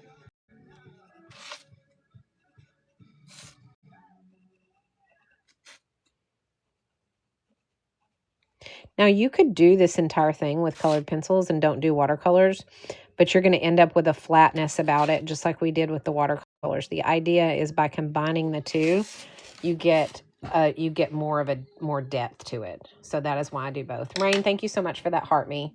I appreciate that so much. Okay, so now let's go in with that medium, and we're not going to go out as far.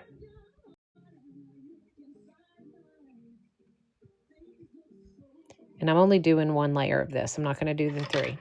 Then we're going to do we're going to do the dark orange just barely right around the base. And we're doing that to just kind of bring that center out into the flower some.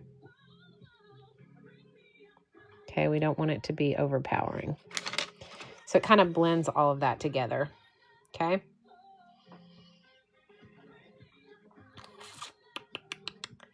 Look at her now. Do you see the difference now that we've added that colored pencil in and what that does to the depth? It just brings her to life. I love it so much.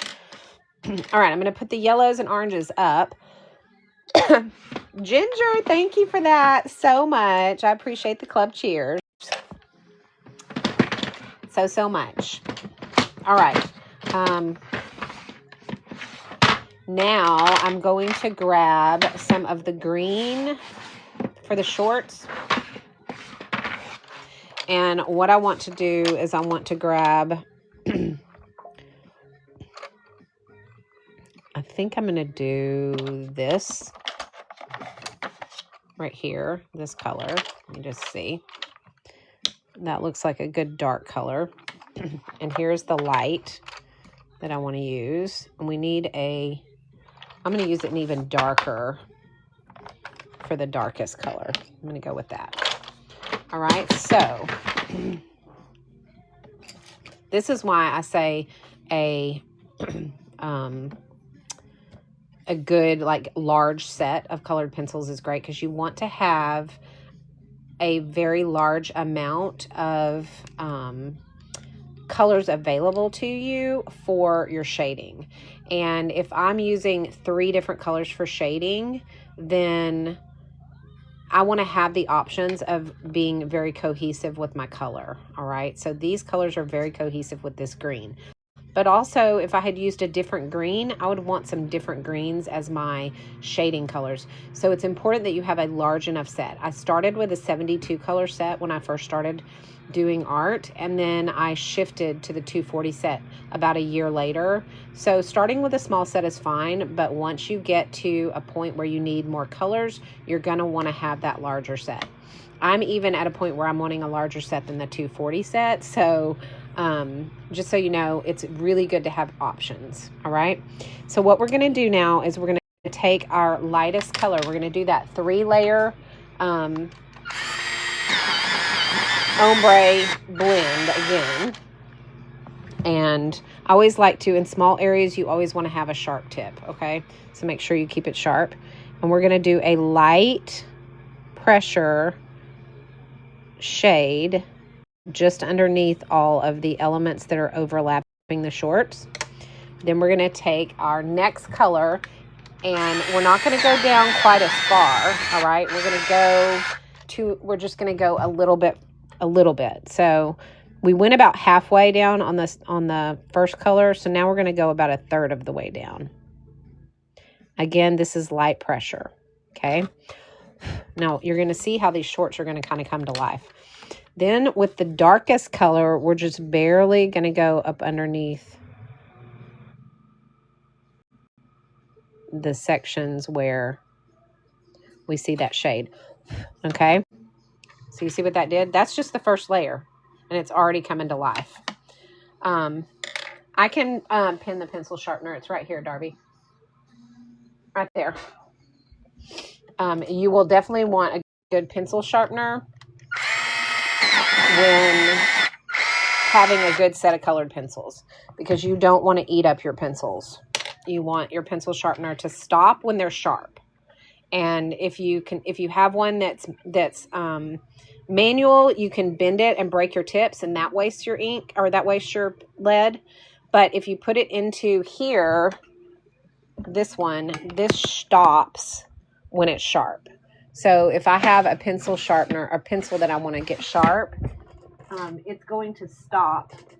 Like, this one's already sharp. So when I put that down in there, it's going to try to sharpen it, and it's going to realize that it's sharp, and it's going to spit it right back out. So it's not going to eat your pencils up, which is important, because you want these pencils to last you as long as possible. So, all right.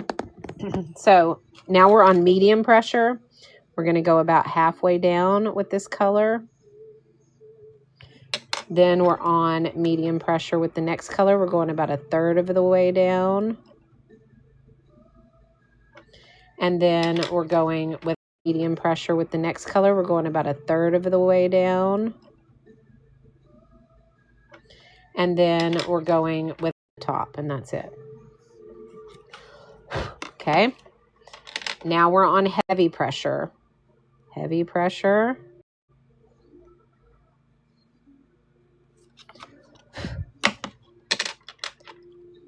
Heavy pressure.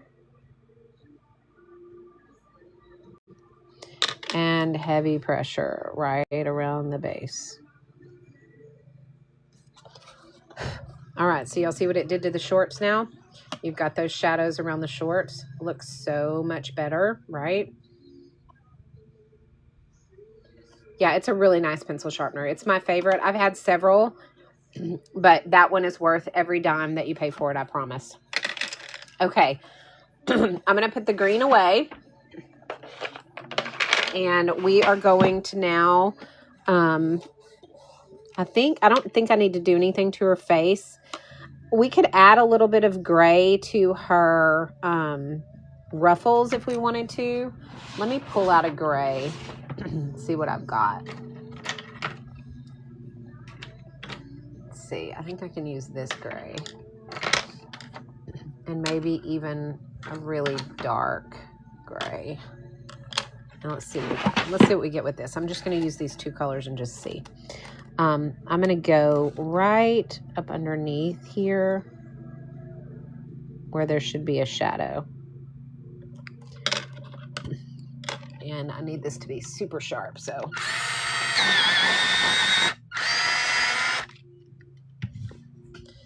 Okay, you want that really, really sharp tip to get in these teeny tiny little areas.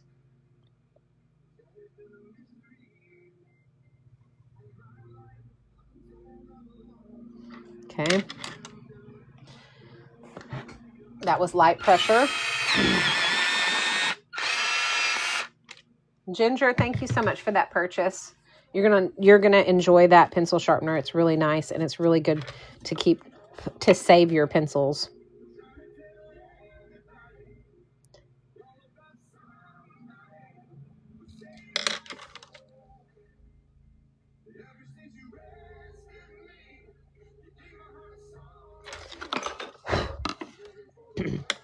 All right, now I'm going to use a white to blend that gray out. And that is going to bring these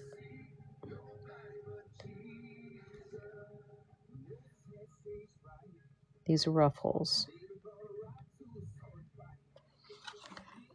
See, that even gave the ruffles a little bit of depth. I like it. Love, love, love. Yay! Our community tiered up. Yay!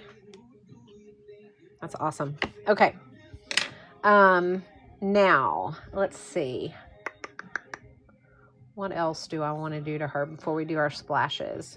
Do we want to do some... I don't think I need to do any gray on her petals.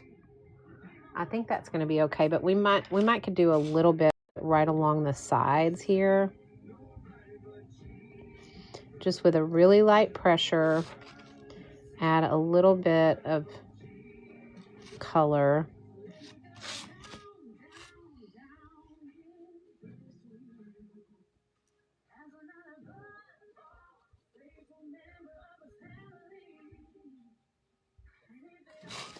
My name, well, that's on me.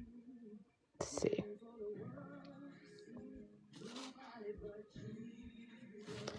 I don't want too much.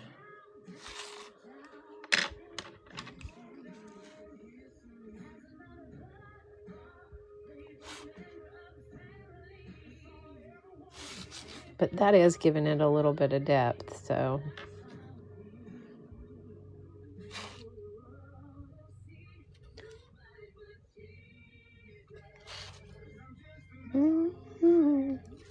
Trying to tell everybody.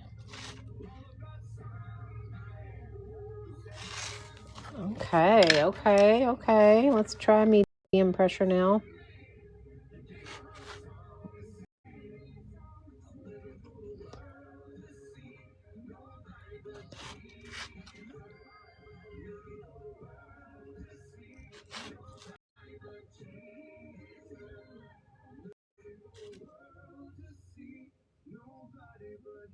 We may not even have to do a heavy pressure on this.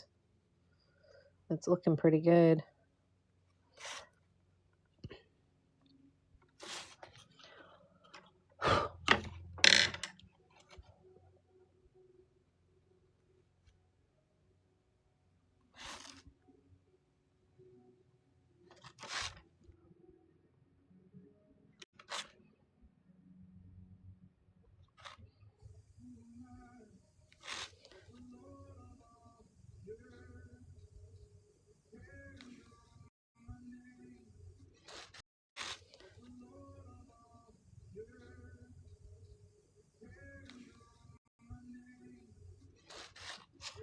That looks good. What do you guys think? We probably should do a heavy pressure just to take that pencil, those pencil marks out right here.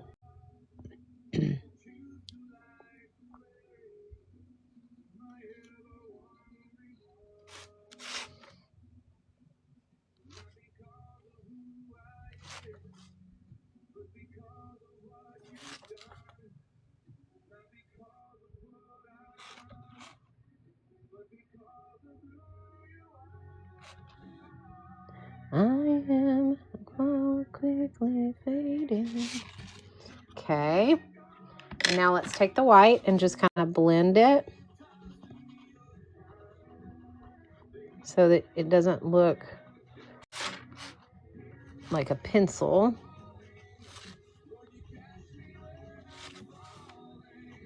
You could do this with a wood paper, like a paper blender too. Oh, that looks so much better. I'm so glad we did that. Look at that flower.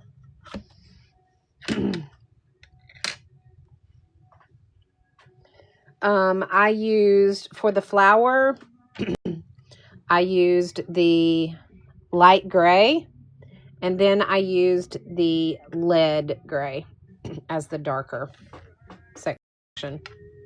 Thanks, Nana. I think she turned out super cute. Let's do some splatters on her. All right, let me put my pencils up. And let's get some paper towel to cover her face, because I don't want her face to be splattered on.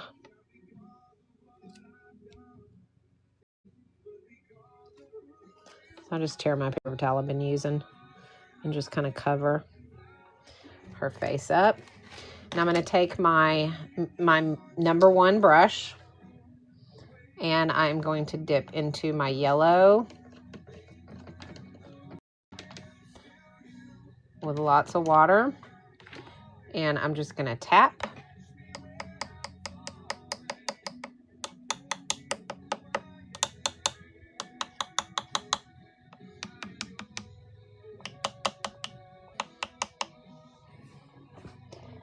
All right. I think she needs some grass to stand on. Let's go ahead and put a little bit in there. Not much. Just going to put a little bit of clear water right along the bottom. And I'm going to drop in a little bit of the same green that we used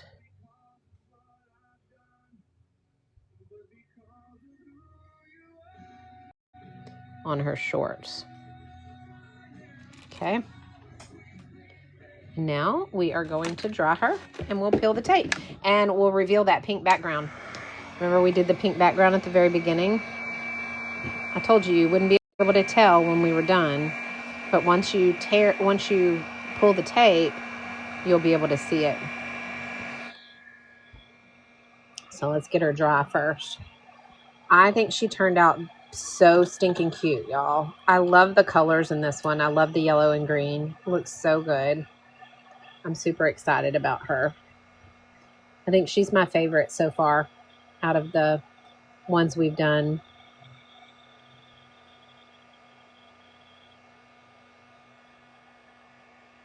Van, thank you so much for the follow.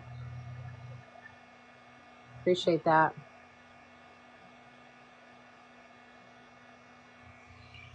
All right. Okay. Let me get back to what we were doing. We used the Meeden watercolor paints today. So I want everybody to know what paints we used.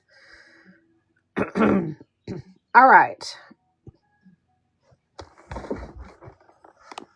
Let's peel the tape, and I'll show you what she looks like once we get her done. So now you see that pink background? How cute is that? Love it. Yep, she's my Daisy girl. I do too. I think the flower petals turned out really good. Now, what I'm going to do is I'm going to take my white gel pen and I'm going to give just a few little highlights.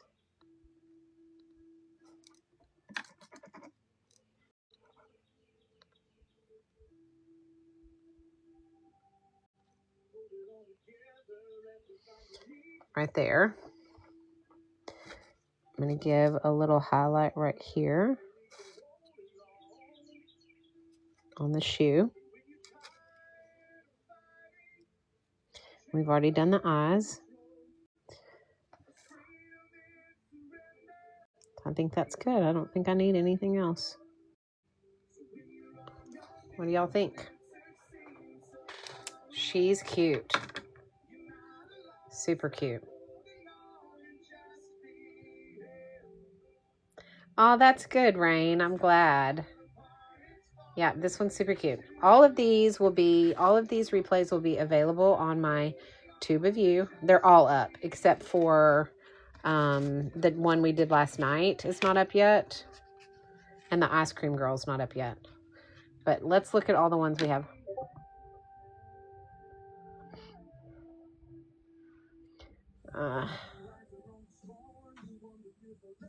Yeah, that would be cute, Rain. For sure. All right, so here's all the ones we've done so far for our little character series. So we've done 6. And I think they all are so cute. Just know that all the replays are available on my Tube of You. If you missed them, you can always grab them on that. So don't hesitate to do that. I'll put that up there so you guys know.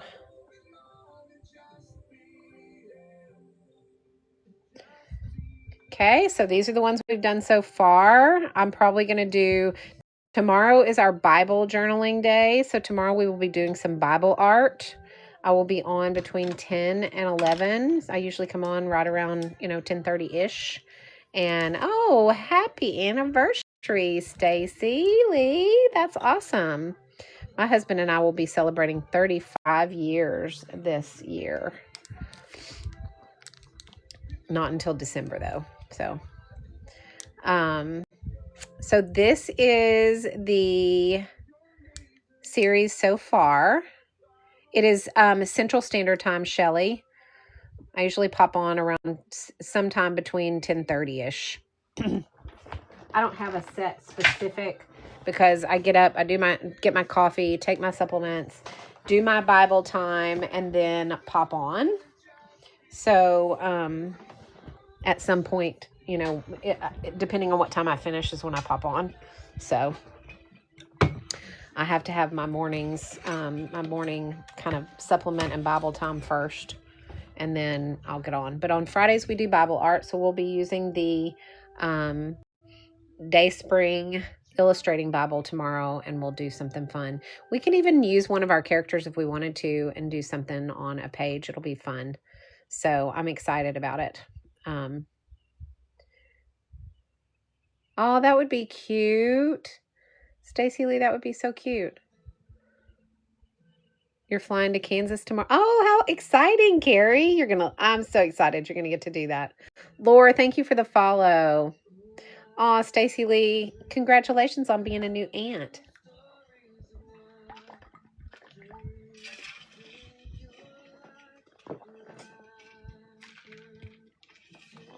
All right.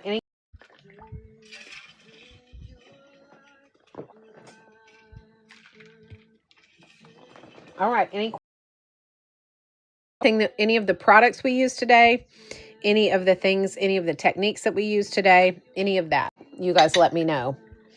If you have any questions. I did have people asking. I will show those one more time for everybody and put those on, because I know one of my goals this year was to get organized and to have my materials be much more readily accessible.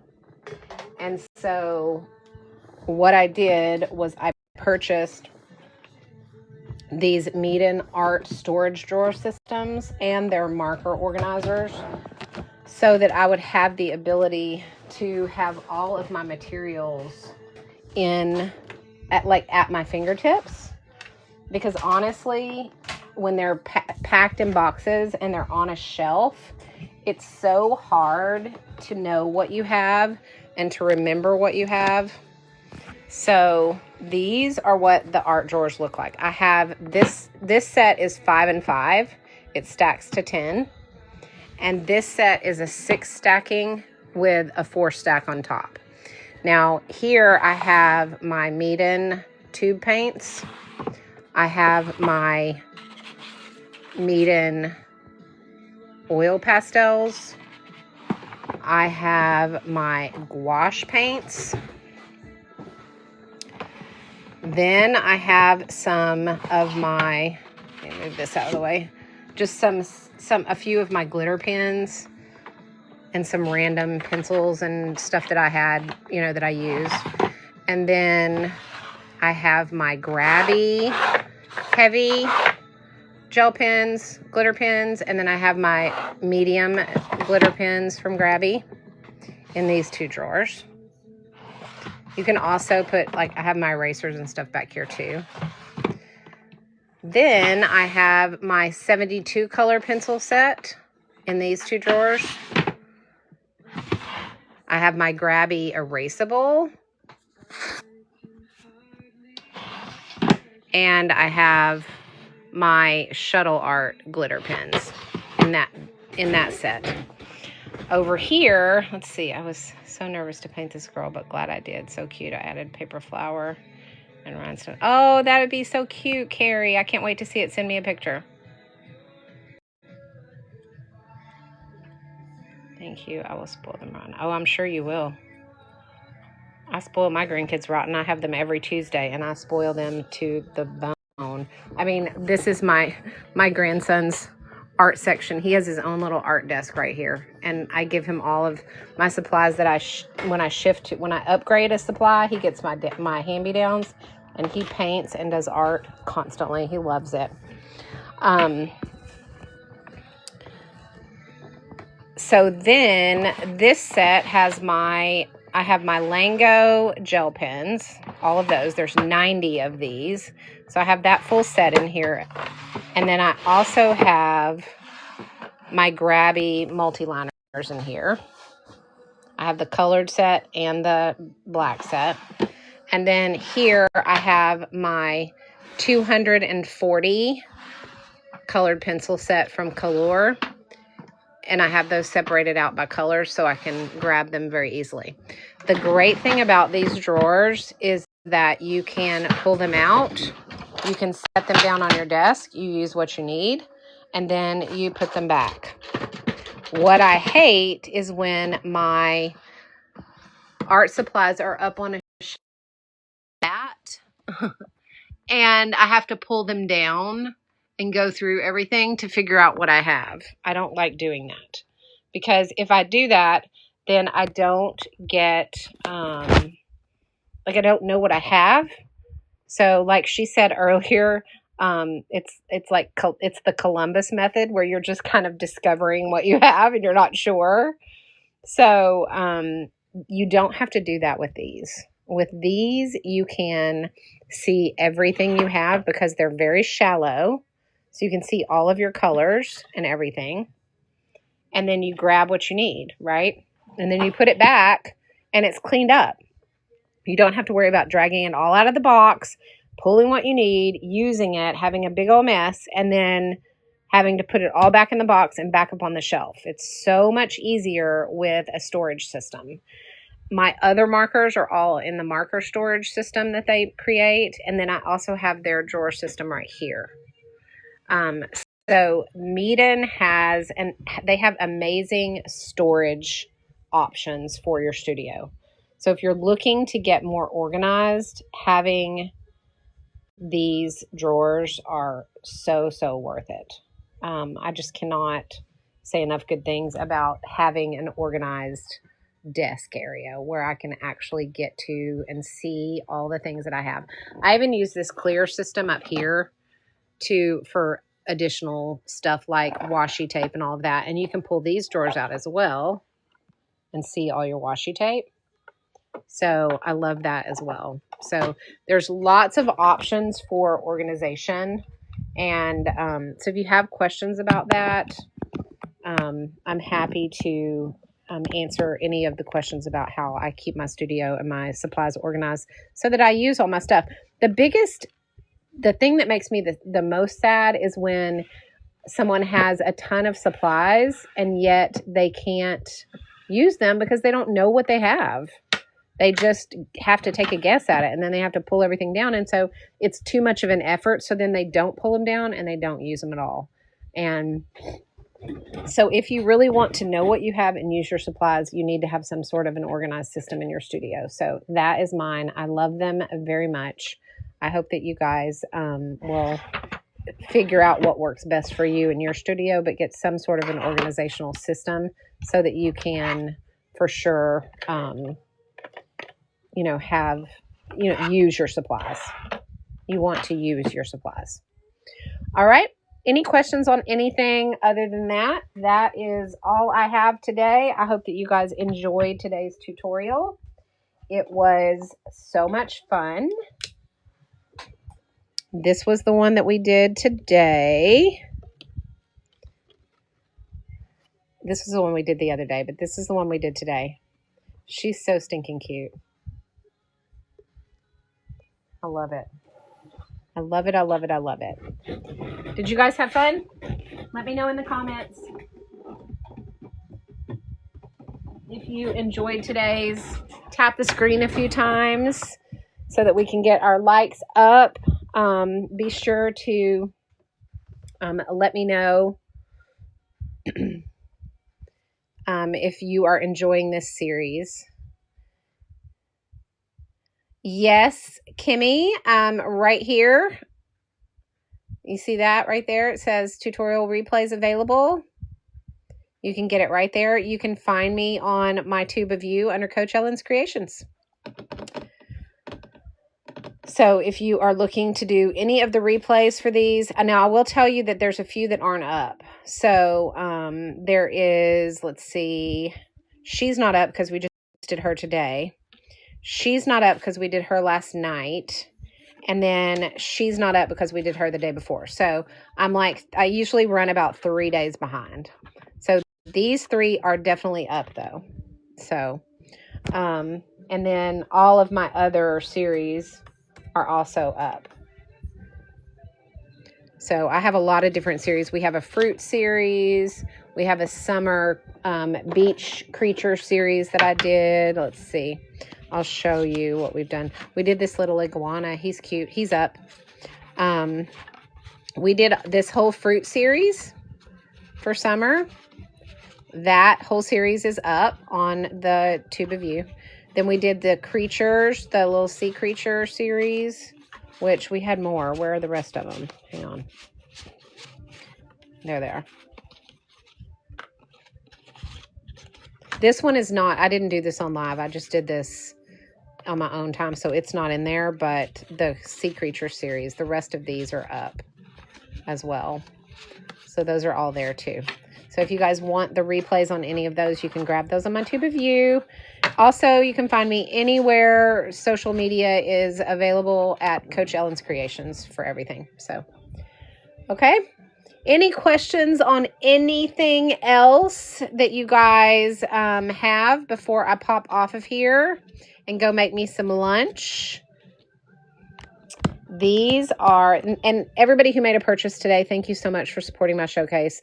The only way I can continue to come on here and do tutorials is to continue to get support in my showcase and gifts and likes and all the things so that it gets pushed out. So the more gifts you give me on my lives, the more comments you make on my lives, the more purchases you make on my lives, that all gives me the ability to continue to keep coming on here every day. So I can show that, Stacy Lee, if you want to see that. I have a flash sale code for that too. Let me pull that up. I forgot that I told you guys I would show y'all that printer and give you the flash sale code for that. So let me do that really quickly for those of you who want to see it. This printer specifically does stickers. It prints, laminates, and cuts your stickers. Don't pay that price for it. Let me give you the flash sale code. I'm starting that right now. That price will drop down in just a second. But I'll show you what it does. It creates stickers. So these are some of the stickers that I've made out of my art. And Darby, thank you so much for that purchase. You're going to love that pencil sharpener. It's a really good one. It's been my favorite out of all the ones that I have. I have 3 different ones, and that is the one I use. I don't use any of my other ones. I gave them to my grandson. So these were the 2 art pieces that I created this sticker sheet out of with this printer. Let me move this out of the way so you guys can see it. I can even show you how it works if you want to. If you want me to show you guys, because it's really, really fun and super user-friendly. So you just simply scroll the app, find the sticker that you want, or you create your own file. So let me just put it over here for you guys so y'all can see it. It's very small, so it doesn't take up hardly any space in my studio. Bye, Ginger. See you later. No, you're good. You're good. I'm glad you hung out with us. I enjoyed it. It was so fun. We'll talk tomorrow. I'll be on for our Bible art tomorrow, probably around 10:30ish, something like that, Central Standard Time. Okay. All right. So what you do is I scan my art into my computer and I create the file and upload it to the app. So what you do is you simply open up the app. Let me just get my iPad open so I can show you guys. You can do this on your phone or you can do it on your iPad. I prefer doing it on my iPad because it's just easier to use the bigger screen. But you open up the app and you want to make sure your printer is turned on and you want to connect to Bluetooth. So you connect your printer to the Bluetooth.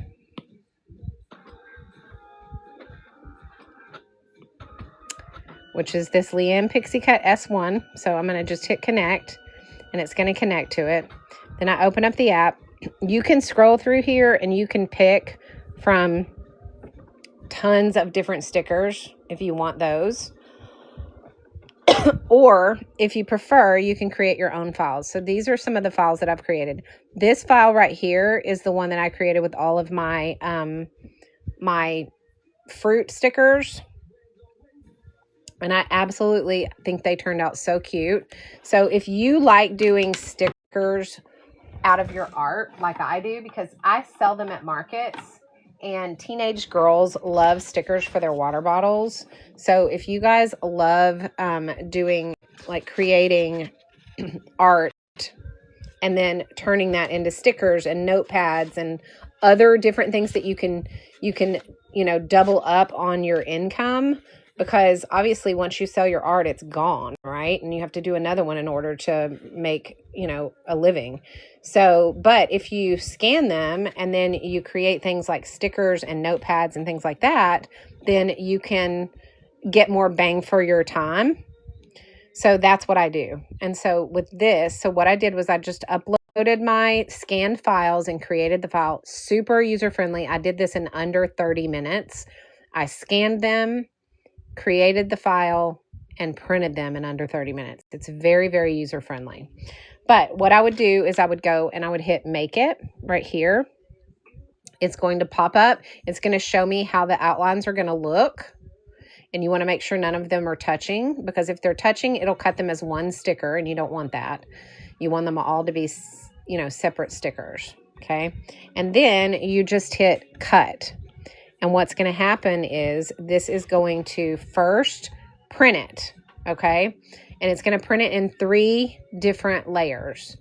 It's going to do the magenta layer first, and then it'll do the yellow layer first, then it'll do the magenta, then it'll do the cyan. Then it is going to laminate it, okay? So that it becomes waterproof and scratch proof, which is important because my people that purchase these like to purchase them to put on their water bottles. And if they are purchasing them for a water bottle, when they wash their water bottle, you don't want the sticker to smear. So you want it to end up being waterproof. So you can see that on here, if I were to drop water on this, you can see that it is not going to smear. So you see what happens? It doesn't smear. So you can wash your water bottles with the stickers on them and you don't have an issue. So there's that. Now this price right here, we've got a little bit under 15 minutes left on this price, and it is the lowest price right now on TikTok Shop. You cannot get it lower. So if you want to grab it and take advantage of that flash sale over the next 14 and a half minutes, you can do that. I've got 10 of these available, and that's it. Once they're gone, they're gone. And once I get off of live, the price goes back up. So you will not be able to get that price again until I'm back on live, if I have the coupon, if I have the flash sale codes. Okay, so if you're interested in this, then you definitely want to grab it up. So this, then it spits it out. After it prints it, it's going to spit it out on this side, and it's going to cut it. All right, so it's going to start cutting it. I'm going to take that off so you guys can see it cut. So now it starts cutting around each of the stickers for you. You can, yes, you can scan photographs from your phone. It also does photographs on photo paper. So if you didn't want to do stickers, you just wanted to print photos, you could do that as well. It's very high quality. It's a sublimation dye ink, so the quality of the prints are really, really nice. As you can see, you can see this is the original and this is the sticker. So the coloring is really, really nice. It gives you a very, very nice print. And what I do is I scan all of my art, I remove the background, and I create stickers out of that art. And that is how I do that. So this was one of my little bunnies that I did. And I just made a page of stickers. And these sheets cost less than 60 cents to create. So I sell these in groups of 2. So I would sell these in packages of 2 for $5. So the profit margin is very, very nice on these. So if you are into doing stickers, whether it's your own or if you do planning or anything like that, and you like to do, stickers for your planners or whatever. Now the app itself is really cool because you can go through the app and they have stickers that are built in also. You can also do photos here. So if you click the photo and then you do photo print, then you can select from your photos on your page. So you have to select the paper size because the photo paper is 4x6, whereas the sticker paper is 4x7. And you just reload the paper in there and you do your photos. So just so you know, you can do stickers out of your photos, you can do regular photos, you can do stickers out of your art, or you can pick the stickers in the app itself. So if I wanted to do, and from the time that I opened up the box for this to the time I printed my first sheet was less than 15 minutes. That's how user-friendly it is. It is so easy to use this machine.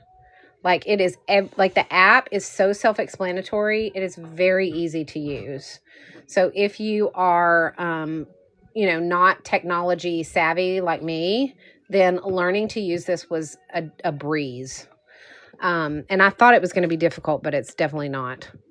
So let's say I wanted to do some Christmas stickers. I could just search Christmas, and all of the Christmas stickers that are in the app will appear here. You just scan through and you just pick what stickers you want to do.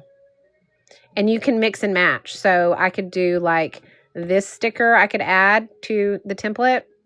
If I want to, I could delete that one, and then I could add another one. You can also add elements to it. Like if I wanted to go in here and put goal. So add elements to it. Like if I wanted to go in here and put goal. Easy to use.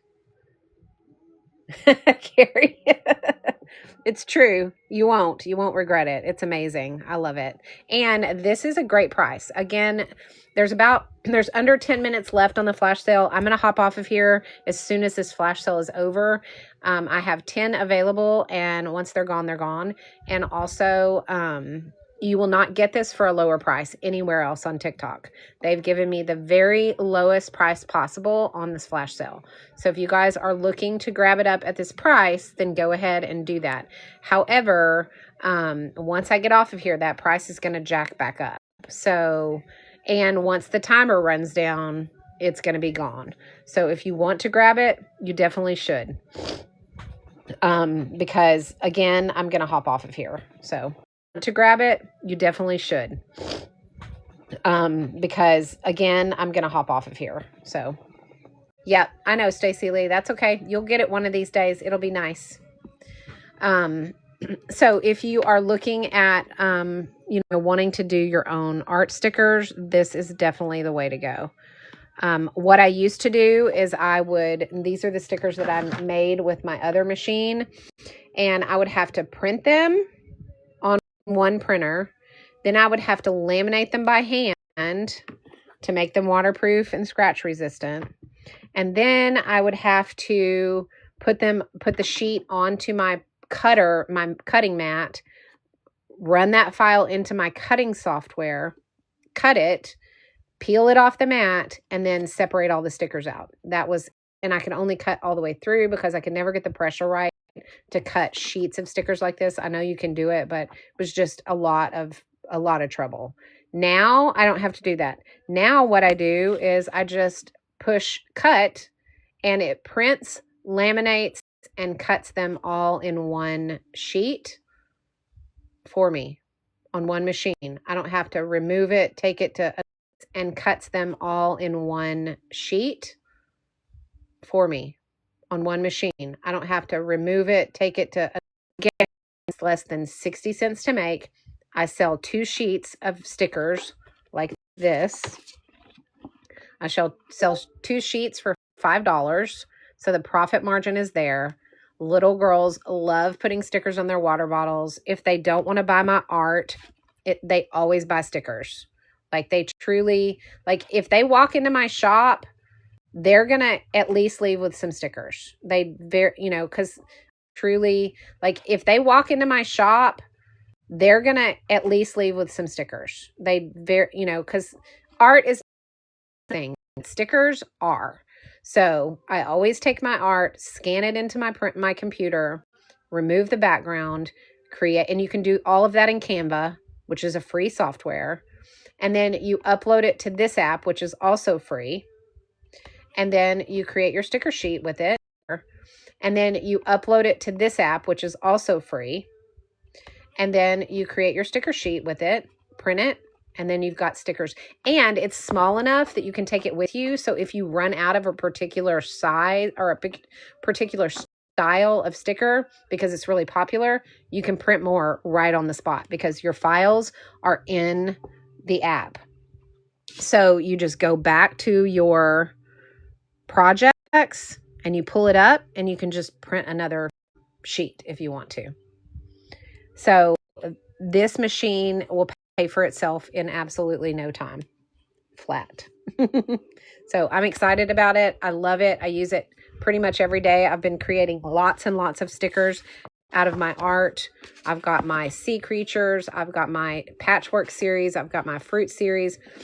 I'm working currently on my Sea Creature series. I'm taking the backgrounds off of my Sea Creature series, but those will be available soon as well. So if you like to do stickers for your art, that's just another avenue that you can do to sell your art, is with stickers. So, all right, we're about to hit the 5-minute mark on the flash sale. And as soon as that timer runs out, I'm going to pop off of here and head in the house and make me some lunch. So go ahead and take advantage of that. Guys, you have to check out before the timer runs down. If you check out and the timer runs out before you actually are done, the price is going to jack back up. So if you're wanting this machine, now is the time to check out, because I'm not coming back. I'm not going to restart the flash sale. I'm going to hop off of here and I'm going to go in the house and eat some lunch because I'm hungry. So now is the time to do it. You guys have about 5 minutes. Does anybody have any questions about the machine or how it works or anything else, like anything that we've done today? This was our tutorial today, in case you guys that are coming in right now didn't get to see our tutorial today. That's what we did. This will be a sticker also soon. So just so you know, I do stickers with all of my art. This is going to be the cutest little sticker sheet when all of these are on there. How stinking cute are those? They're going to be so popular with the little teenagers and the little girls that like to put them on their water bottle. Yep, Rain, you should definitely add it to your wish list for sure, because it is worth every dime, especially if you do markets. I do a lot of markets, and at Christmas time, I do this really big market every year, and these are going to sell like hotcakes at that market.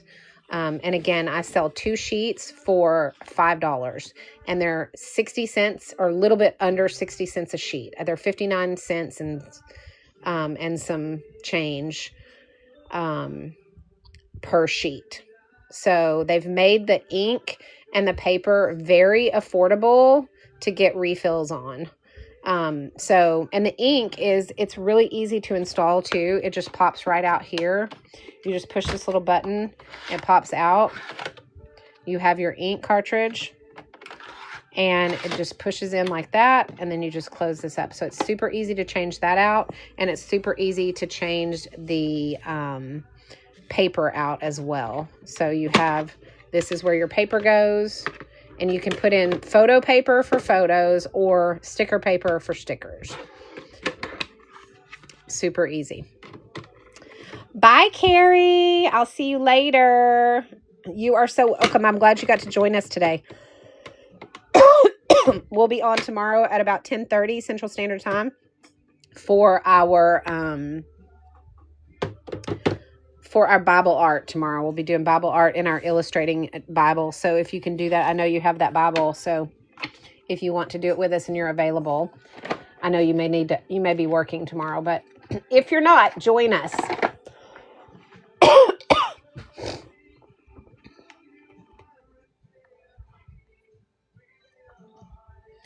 All right. So we've got 2.5 minutes left. Oh, that's right. You're going to be going to see your grandkids tomorrow. That's right. I forgot. Have fun, safe travels, and enjoy that time with those kiddos. You're going to love it. I'm so excited for you. Have fun and enjoy Kansas. That's a pretty cool place to go too.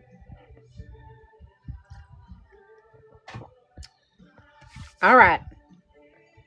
Does anybody have any additional questions about the sticker maker before I pop off of here? We've got 2 minutes left on the flash sale, and then I'm done for the day, and I'm going to hop off. So if you want to grab it on this low price, because it is the lowest price you're going to get it on TikTok right here. You will not get it at a lower price. So you can even scroll and check, but you're going to get this amazing price, but only for the next minute and 38 seconds. And then I'm out of here. I'm going to go have some lunch. You can create stickers out of your art. You can also use the app, and you can create stickers from the app that are already done for you. And you just scroll and find what you want. Okay. So if you're looking for, say, Valentine's stickers or Christmas stickers, you just search and it pulls them all up. You just simply hit, select the one that you want to print, and then you hit make it, and it's going to print, laminate, and cut these all with one machine. Oh, you're welcome, Stacey Lee. I love you. All right, so we've got under a minute left. Everybody go ahead and finalize your checkouts if you have that. I see that several have it in their cart. So if you don't, if you plan to check out and you need me to make sure that you check out before that timer runs down, okay? I'm not going to restart it because I don't have another 20 minutes. I need to go eat some lunch. So go ahead and finalize your checkouts if you are wanting to grab it. And if not, I will see you guys tomorrow at 10:30 Central Standard Time for another watercolor tutorial. We'll probably do another little flower girl like we've been doing just for fun and having this nice little series. I love them so much. So that is probably what we will be working on. Oh, no, tomorrow's our Bible art day. We'll do one of these, though, in a Bible art page. So I will see you guys tomorrow at 10:30, and we will talk then. All right, guys, Central Standard Time. Bye-bye.